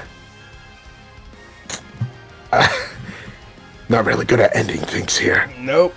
But that's it for now. What's that teleprompter say? Uh, Applause. woo. What does applause mean? Oh, now the script board, it says don't read off the script. Oh shit, sorry, not supposed to read that. Okay. But anyways, that's it for now.